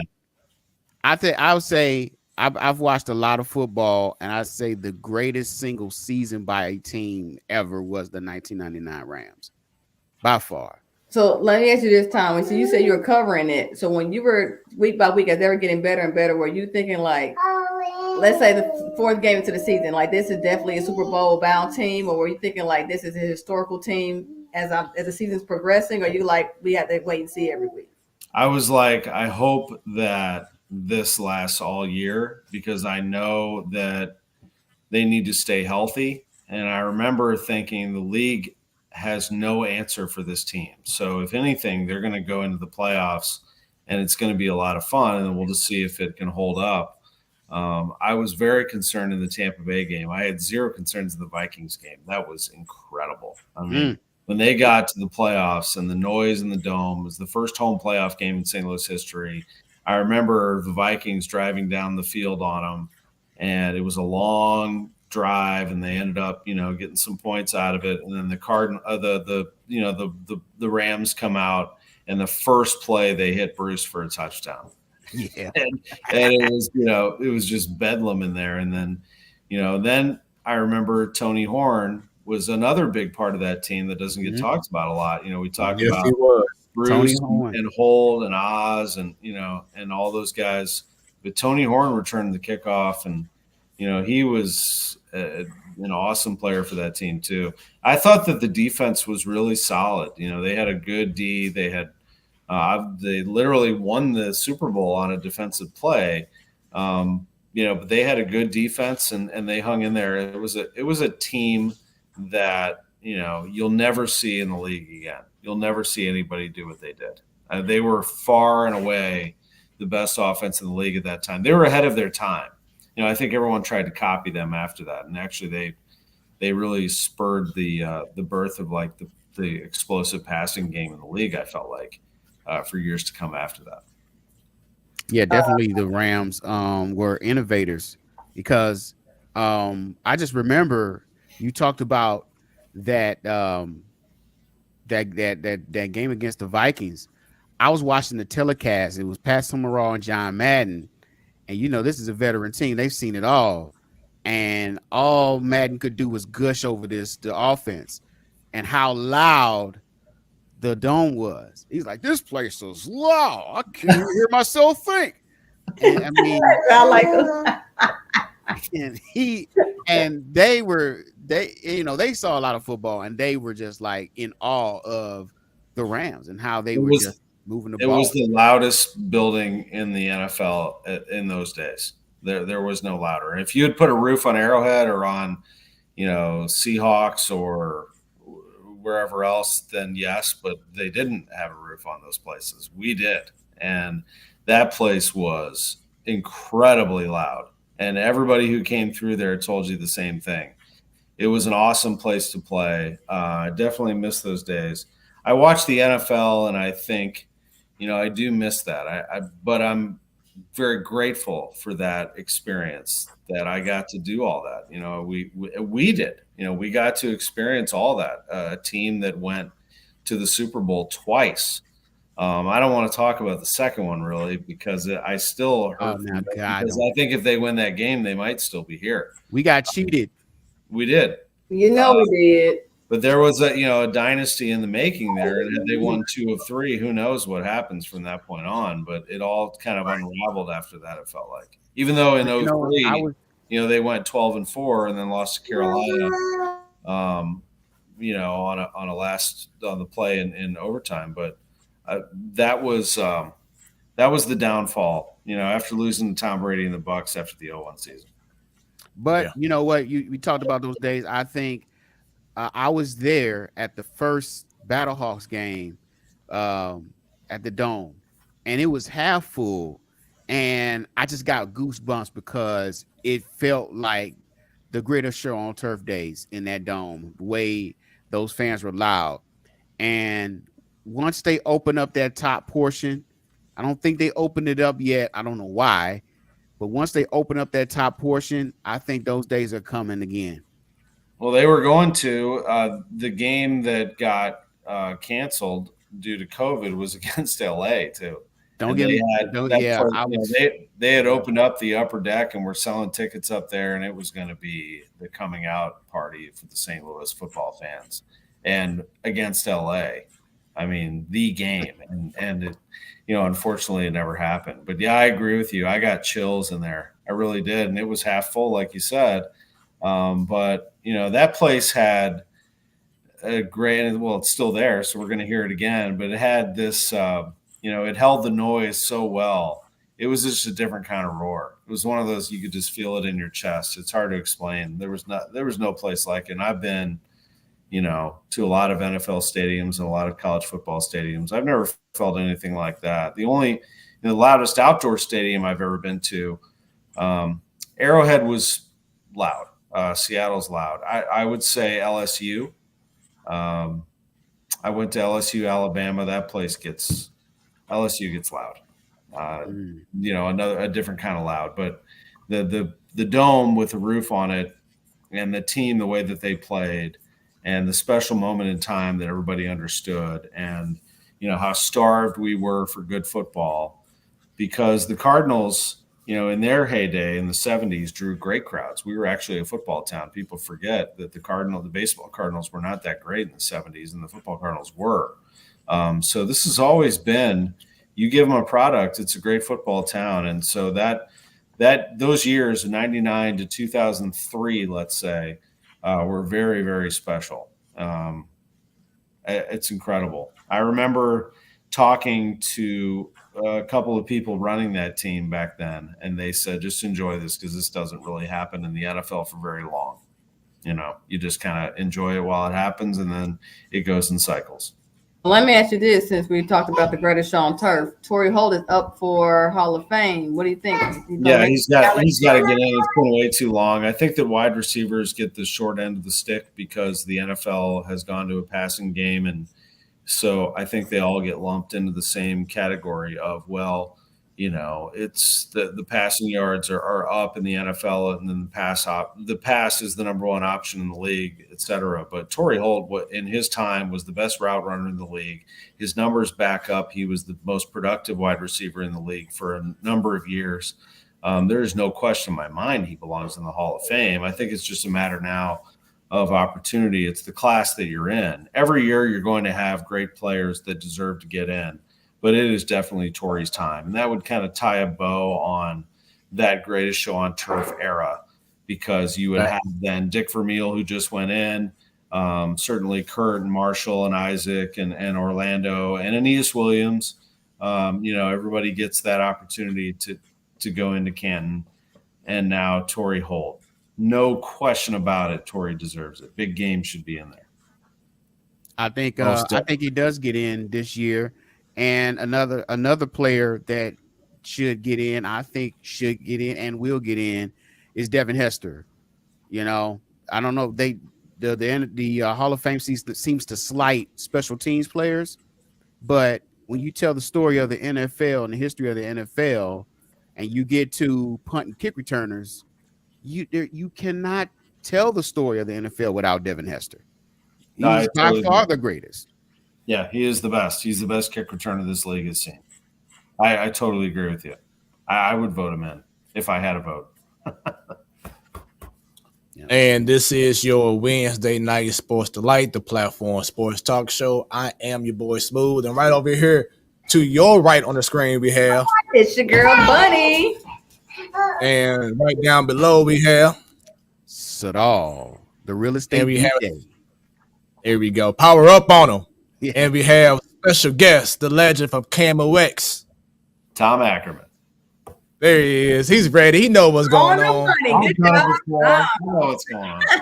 We know what's going on your Wednesday night Sports Light. And don't forget, everyone, you can definitely follow us on Facebook, on Twitter, go on YouTube, subscribe, Bunny, and click on that bell, baby.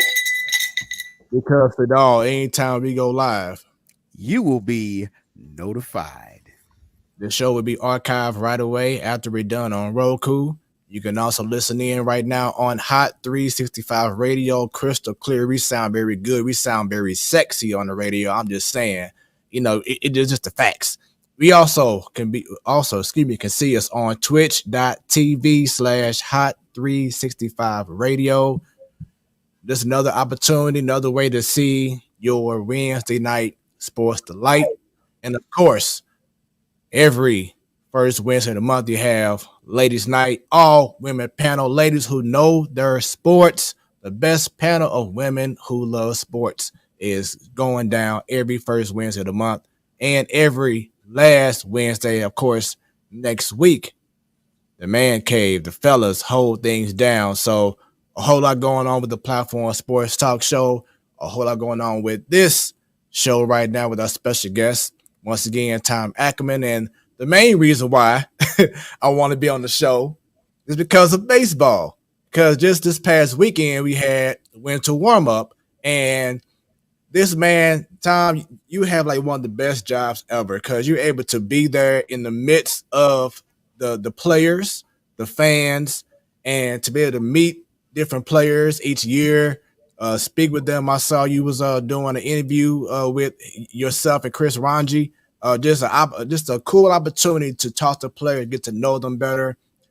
Tell us some of your highlights from the winter warm up and how was it compared to being back at the Hyatt, previously, but now it's over at Ballpark Village. Yeah, I thought it was much better.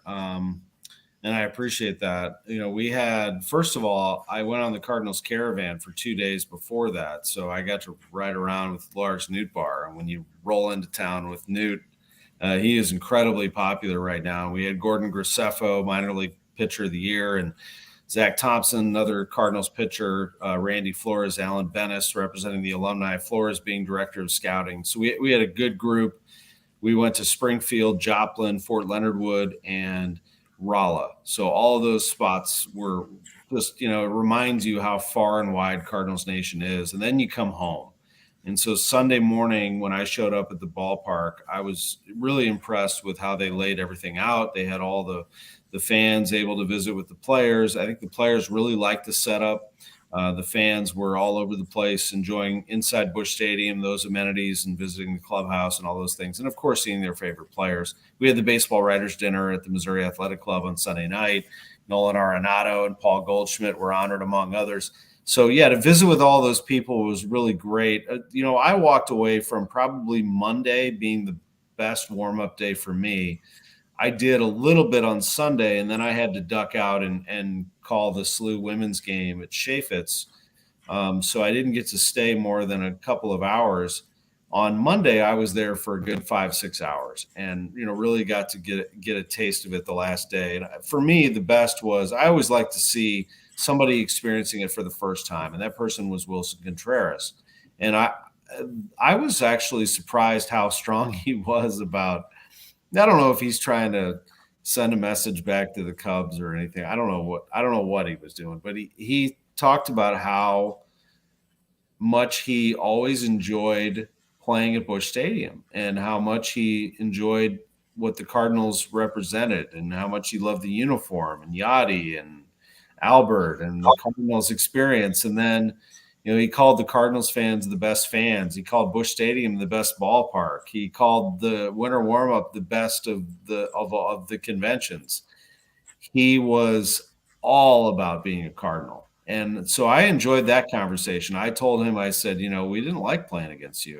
When Contreras would come up, you're like, something's going to happen here. He's going to kill us. He had that kind of presence about him at the plate, and he loves that. And he talked about how, that's kind of what he feeds off of. He wants the other team to hate him. He wants to be really, I think, part of the culture of the Cardinals and add to that clubhouse and bring some of that, what Yachty brought behind the plate. He is an offensive upgrade from Yachty, who in the last couple of years, still a clutch hitter, but this is a guy who can hit 20, 25 bombs, drive in, 80 runs. Got a cannon behind the plate. He's going to catch, probably 125, 130 games. You'll have Andrew Kisner catch some of the others.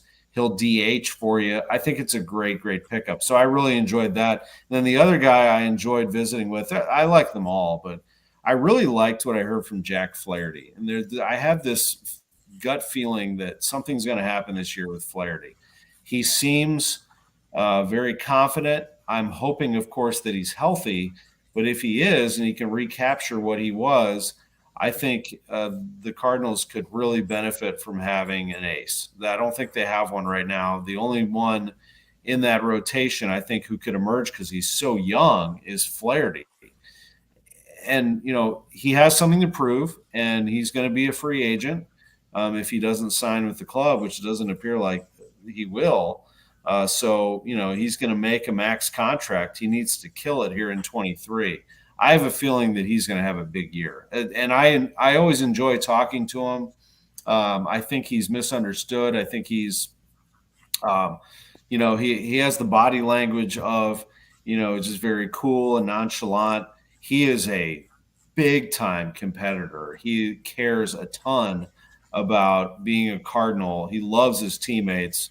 He was the only one to show up to the baseball writers' dinner who was not receiving an award, just to tell you kind of who he is. And he got up there on stage and presented an award. So he is a Cardinal that I've always respected, and I really enjoyed visiting with him. I kind of walked away from that. Contreras and Flaherty mostly. So with you meeting, of course, you have the returning guys that are Arenados and Goldie, etc.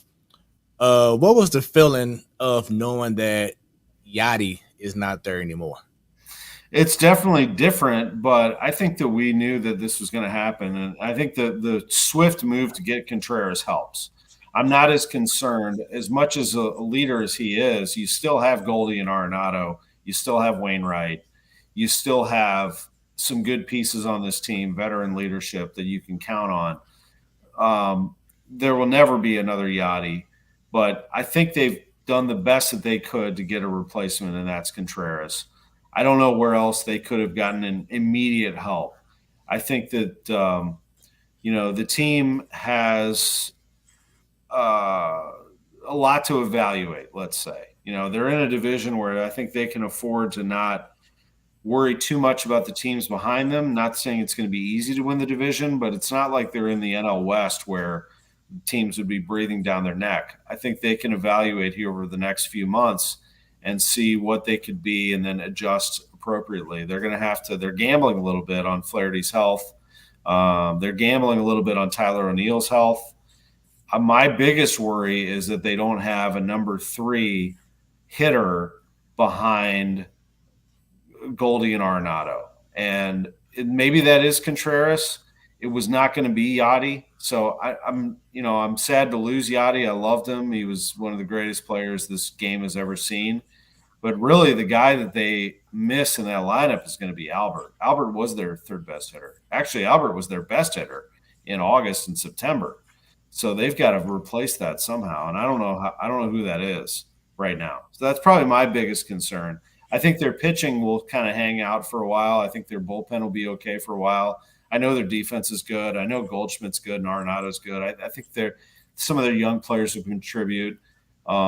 I worry about who that third stick is behind Goldie and Arenado. If those 2 MVP guys aren't producing, who's going to do it?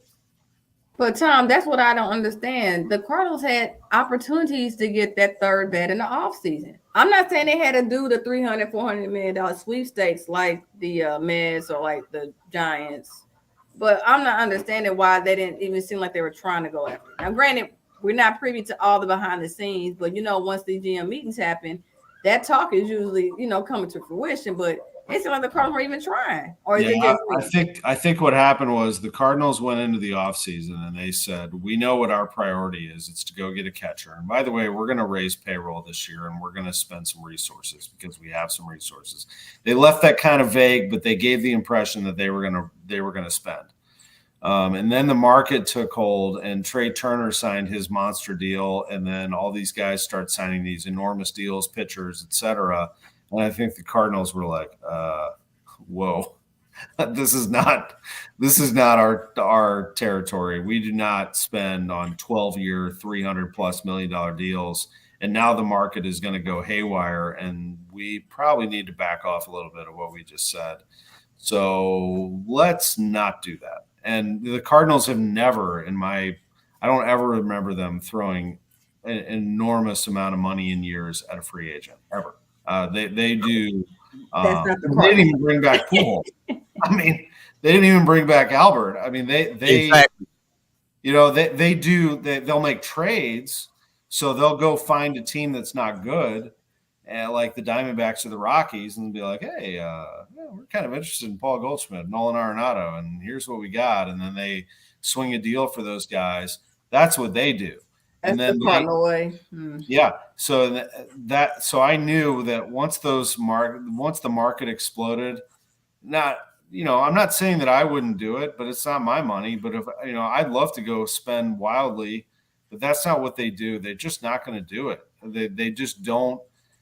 They don't put everything into one basket and say, let's go for it here, and then if we don't make it, we're gonna get hit hard, because they aren't New York or LA, so they can't just come back with massive amounts of revenue the next year to make up for it. They know that. So I knew they weren't going to do it. As soon as John Mozeliak said Tommy Edmonds our shortstop, I was like, well, they're not going to. You already knew it was a mess. And I thought though that they would get a pitcher. And then when the market kind of took off, I think what happened was they backed off and they said, we need to go back to what we know, which is we got our catcher. We've got a 5-man rotation with number 6 and 7 kind of waiting there. Let's see if everybody's okay. And then we'll pounce at the deadline like we did last year and stabilize ourselves. I think that's the other thing was they know Jordan Walker's coming. To say that probably put it Jordan Walker is a legit talent. He just today, Baseball America named him the number 4 prospect in all of baseball. He is a big time player. He's going to put heat on Nootbaar, O'Neill, and Carlson to start in that outfield. And there's no chance they were going to trade him or Mason Wynn or anybody else. I think the Cardinals are spooked about prospects leaving in trades and becoming great. The number one example of that is Sandy Alcantara. They traded him, and he's now the NL Cy Young Award winner. They don't ever want that to happen again. He is the best pitcher in the National League. He used to be – I just remember watching him. It wasn't that long ago. He was throwing in the Cardinals spring training camp. He was the guy who threw 100. They were like, well, he's good, and we want to continue to give him opportunities to work on his pitches because his control's a little off. And then they trade him, and he's the best pitcher. That Miami just gave him a key to the city. They don't ever want that to happen again. Who did they trade him for, though? Was it a good ROI, return on their investment? No. They made a deal with the Marlins, and eventually, anything they ever traded for, whether it was Ozuna or anybody else, was for an immediate need. When they traded a Rosarena, they trade Alcantara, they trade, you name the prospect. They did it because they felt like they had to make an immediate, we have to have this person. If you look at the Cardinals lineup right now, where is the hole where you say we have to fill that right now? I think the only thing you could have said was they could have written a huge check to sign a starting pitcher. They opted not to do that because they've never been a team that spends a lot of money on a pitcher with fear that pitcher is going to get injured over the long-term contract. So they're not going to trade major prospects anymore. There are a few that they might. And they're going to let those guys play it out and then strike perhaps at the deadline. I'm not saying that's the most agreeable that fans agree with that philosophy. I totally understand the ones that want to be like the Mets and just throw, $500 million at the problem, or the Dodgers. But the Mets got beat just as fast as the Cardinals did last year, and the Dodgers didn't lose much longer than that. The Dodgers haven't won very much over the last decade, in which they've spent more than everybody else. They won the World Series in a half season in 20. The Yankees seem to outspend everybody every year. They haven't even been to the World Series since 09. So it's not a tried and true thing. The Phillies spent a ton. The Padres spent a ton. The Padres haven't won anything either. The Phillies went to the World Came Series. close this past season, the World Series. So the Padres didn't. So it's I can go either way on it, but I guess I'm conditioned, and I know that the Cardinals are not going to do it. They're just not. This ownership group, and John Mozeliak gets crushed, but he's just carrying what Bill DeWitt wants to do. He's the president. So I've been saying that. I've been saying that for a minute now. I said, like Sadar and I, we started this show almost 6 years ago, and one of our first show, we was already talking about sick and tired of Mo or whatever. But to me, I feel like the biggest issue is management, because like you just said, Mo just does what DeWitt tells him to do. DeWitt is the one that can open the payroll up and say, let's go ahead and get super aggressive. So Mo find out that top tier guy. And so before I continue on, this is why I want to name this segment here some Mo BS on the St. Louis Cardinals management. So, you brought up some great points, Tom, in regards to, and I want to hear from you in regards to expectations that Cardinals fans have had because of what Mo said, especially after signing Arenado. You brought up that they're going to increase payroll. Then they increase payroll just a couple $1 million. It's like whoop-de-doo. And then recently, as you heard in the press conference, Mo was saying, well, we did say that we're going to raise the payroll, but it wasn't maybe to your expectations. And it's like, that rubs people the wrong way, because that people are looking for a splash. And then to find out that the organization, as you just brought up, may have miscalculated how the offseason market was going to work. So my thing is, and I'll ask you because you're right there in thick of things, do you feel that DeWitt and ownership is out of touch with today's market? No, I don't. I think they're in touch with what they are capable of doing, and I think they have a threshold. So, they, whether you like it or not, this is how they operate. They view themselves as a mid-level market in terms of size and revenue that comes in, and they cannot compete with the big markets in terms of revenue coming in. Do they have money? Yes. Can they sign big contracts to the Goldies and the Arenados and keep them around, and then keep other players and continue to be a division winner each and every year? Yes, they can. I think they could win the division every year. I think the Cubs, Reds, Pirates, Brewers fans probably look at us and say, you guys, you guys are so spoiled. But we're not. We're not spoiled. We're St. Louis, and we draw 3.4, 3.5 million a year. And so, we demand, because the Cardinals say it themselves, they're built on 11 world championships and greatness. So, we expect this team to be great every year. But to a point, I think the spending has to be I totally understand what they're saying. They can't stray too far from their philosophy. I'd like to see them take some gambles, but they can't go crazy about it. Now, here's the problem with that, though, is that if they get to the trade deadline, and let's say they want to go make a big splash and go get that one player or two players that are going to put you into the World Series conversation, so is everybody else. So Juan Soto is an example of that. The Cardinals were going after Juan Soto last year, and then the Padres came in and they took him away, and they offered the world in terms of prospects, and the Cardinals just weren't going to do it. I don't think the Cardinals were shy about paying him. They wouldn't have gotten involved in the talks if they didn't. But they weren't interested in selling the farm for Juan Soto, so they lost. That could very well happen again. I don't know if they lost, but they backed out. So they could end up in that same situation again if it's a pitcher or a player that they want to take them over the edge. What they are banking on is that the core of their franchise, the one they've grown this whole time, the players that they've drafted, the players that they've traded for, the players that they told themselves were going to be great, are going to be great. And that's where they stand. And I think they recognize who they are. They just aren't going to throw everything they have at one season. It will not happen. They will never ever be a 90 loss, 100 loss franchise. It is not going to happen. They can't afford it. They have to be an 85 to 95 win team every single year. So I feel like if I'm Nolan Arenado, and you heard what he said before, that he loves St. Louis, so he didn't mind. Of course, he ain't gonna say it out loud. Like, I don't mind taking less than what Rafael Devers made, but he loves, St. Louis so much. That's why he didn't even do the opt out.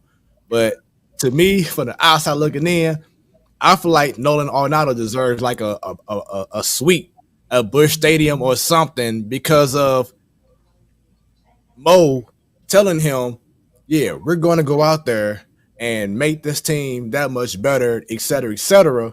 But then you only made just one move. Not saying it's over yet because it's still plenty of time to still get something. But I just feel like there's a little bit of misleading that has been going on over this offseason. And that's where a lot of frustration from the Cardinals fans are, is that Yeah.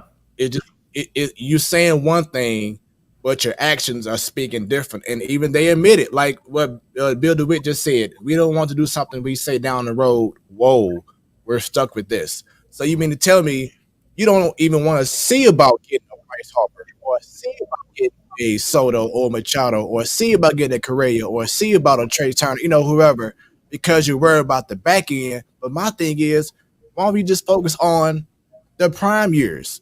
You know what I'm saying? Let's have them. No, we can't get everyone, but at least there should have been an opportunity to say, you know what, we love Edmund, but hey, we got opportunity to get Trey Turner or Carlos Correa. We can't not do this move because of those guys.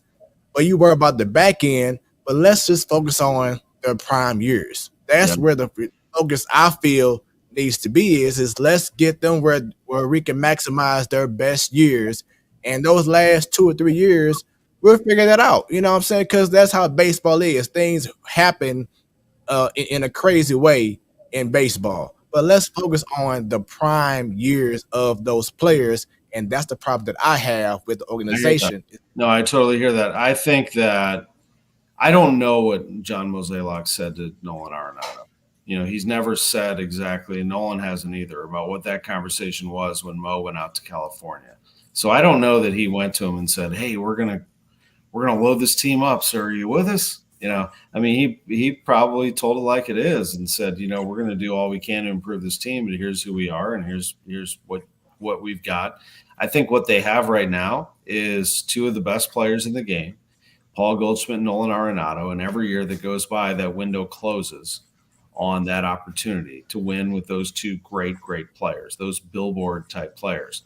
So you've got to capitalize on that, and I think they recognize that. Last year, they tried to they scrambled there and got Montgomery and Quintana at the deadline. They had Pujols playing out of his mind, and they made a run at it, and they got beat by a hot Phillies team. The year before that, they got beat by the Dodgers on in a one-game playoff that they almost had. But they've had some things go against them in the postseason, but they go by that philosophy. We're going to get into the tournament. We're going to go in with the best team that we have. So that best team is not going to be in March or April. That best team that we have is going to be in October. That's how they feel every year. The thing is, and whether we like it or not, the division in the NL Central is not as good as the West or the East. It's just not. So the Cardinals know this, and they know that they can win that division with this current team. And they can use that time to evaluate what they have without going crazy. The Padres, the Dodgers, and the Giants don't have that flexibility or that opportunity. Neither do the Mets or the Braves or the Phillies. Those teams have to put the pedal down, because if they don't, they're going to get passed in their own division and they're going to be out. The Cardinals can win the division, and they don't have to do that. The only team that really scares me right now in the Central, if at all, the Brewers would be one. The Cubs have gotten better. The Cubs will be interesting, but the Reds and Pirates aren't even close, and the Cardinals recognize that. However, this year is a little bit different in that you don't play those division teams as many times. You now play other teams around baseball. But again, the Cardinals aren't in those two hotly contested divisions. I think they recognize that, and they do have a little bit of time to figure out who they are. They look at the season in sections. Section number 1 is now until the end of spring training. If they don't like what they see in spring training, they will make a move. This will not be the opening day roster if they don't like the way things are trending in spring training. They'll do something to better their team.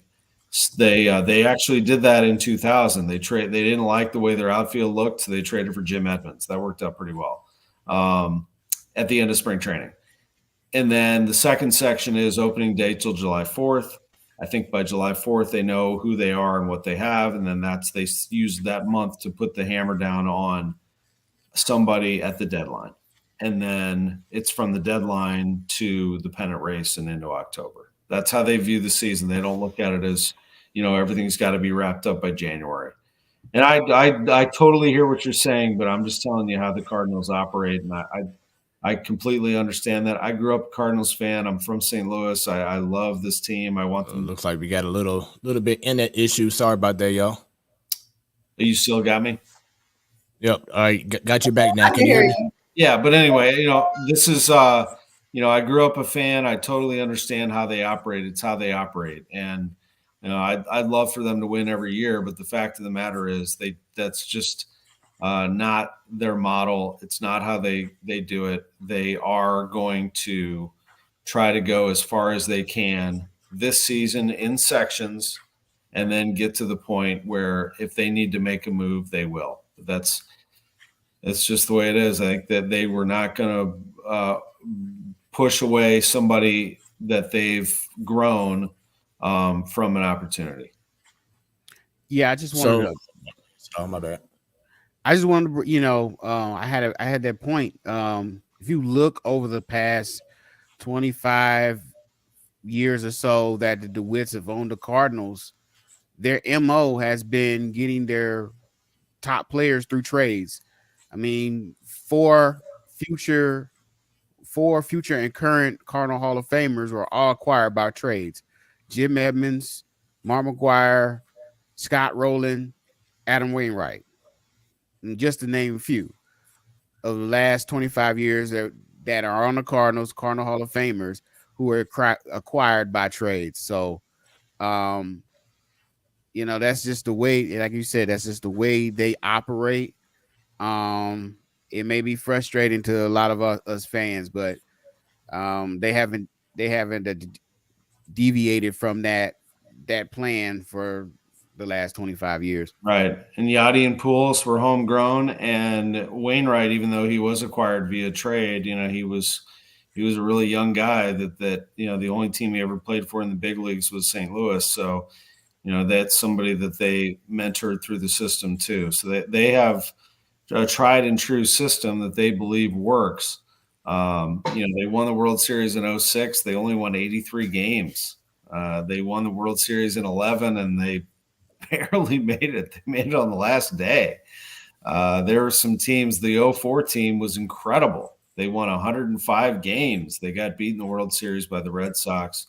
The 13 team won 100. Or no, the 15 team won 100 games and got beat by the Cubs in the Division Series. The 13 team was really good, though, and they went to the World Series, lost in Game 6 to the Red Sox. So they've been to the World Series 04, 06, 11, and 13 in the DeWitt era.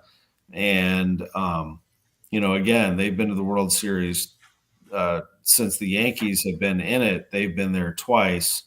The problem is, and this is a glaring thing now, is that they haven't won an NLCS game since 14.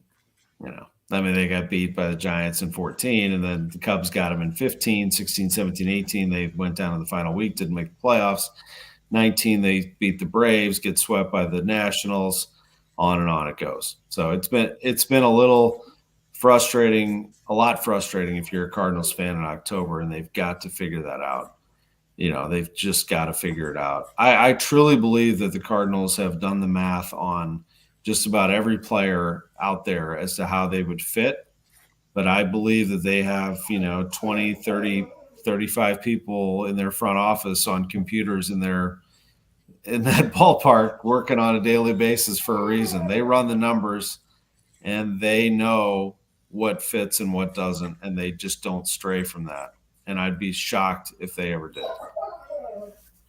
Do you feel there's a slight disconnect from Ali Marmol's mindset and organization, Mosaic and DeWitt? Because recall last year when Marmol was like, this season is win or bust. Is if you don't win the World Series, it's a complete failure to the season. But then Mo was like, well, I mean, it's really just we really just want to go to the to the playoffs, and then we'll just see what happens after we get in at least. So like, do you feel there's some type of disconnect there? No, I think the manager's got to say that, with his players. He's got to say we go in the World Series. And I think that Mosaic and DeWitt both, this is how they've always been. Get in the tournament and hopefully things go our way because only one team's going to emerge. I hate to say it, but the Phillies were really good. I didn't see it at first. I was worried. I warned people the Phillies are a really good team.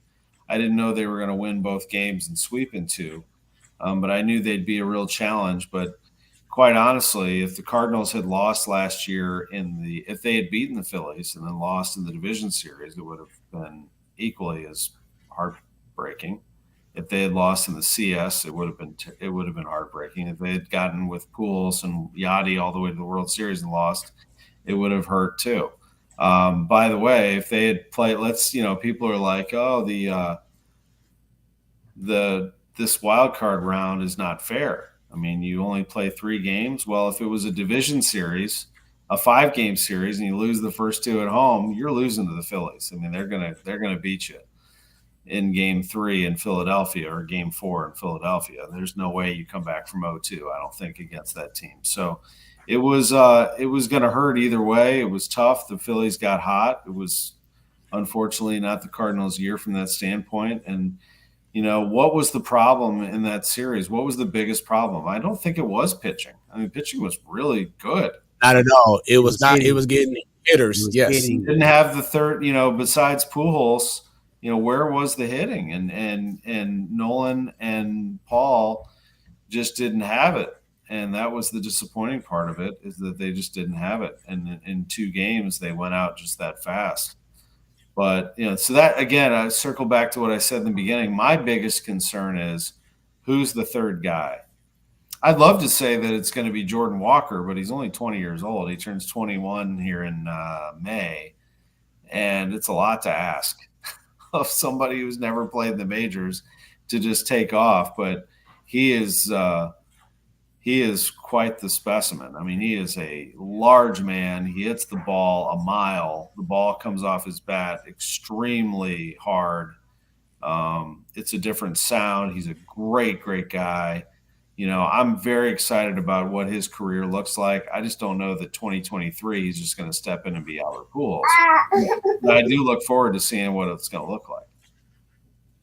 And before I continue on, Bunny, I know you have to go ahead and leave out. We're about to get this show ending in just a matter of moments, but do you have any last words before you head out, Bunny?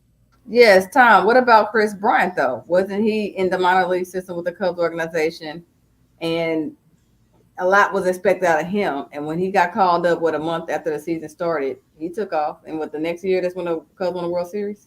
They sure did, and Acuna in Atlanta, and there's other young guys who have been great. So back in the day, sure hope so. Yeah, I just it's a lot to ask of a young guy, but I'm really excited about his spring training.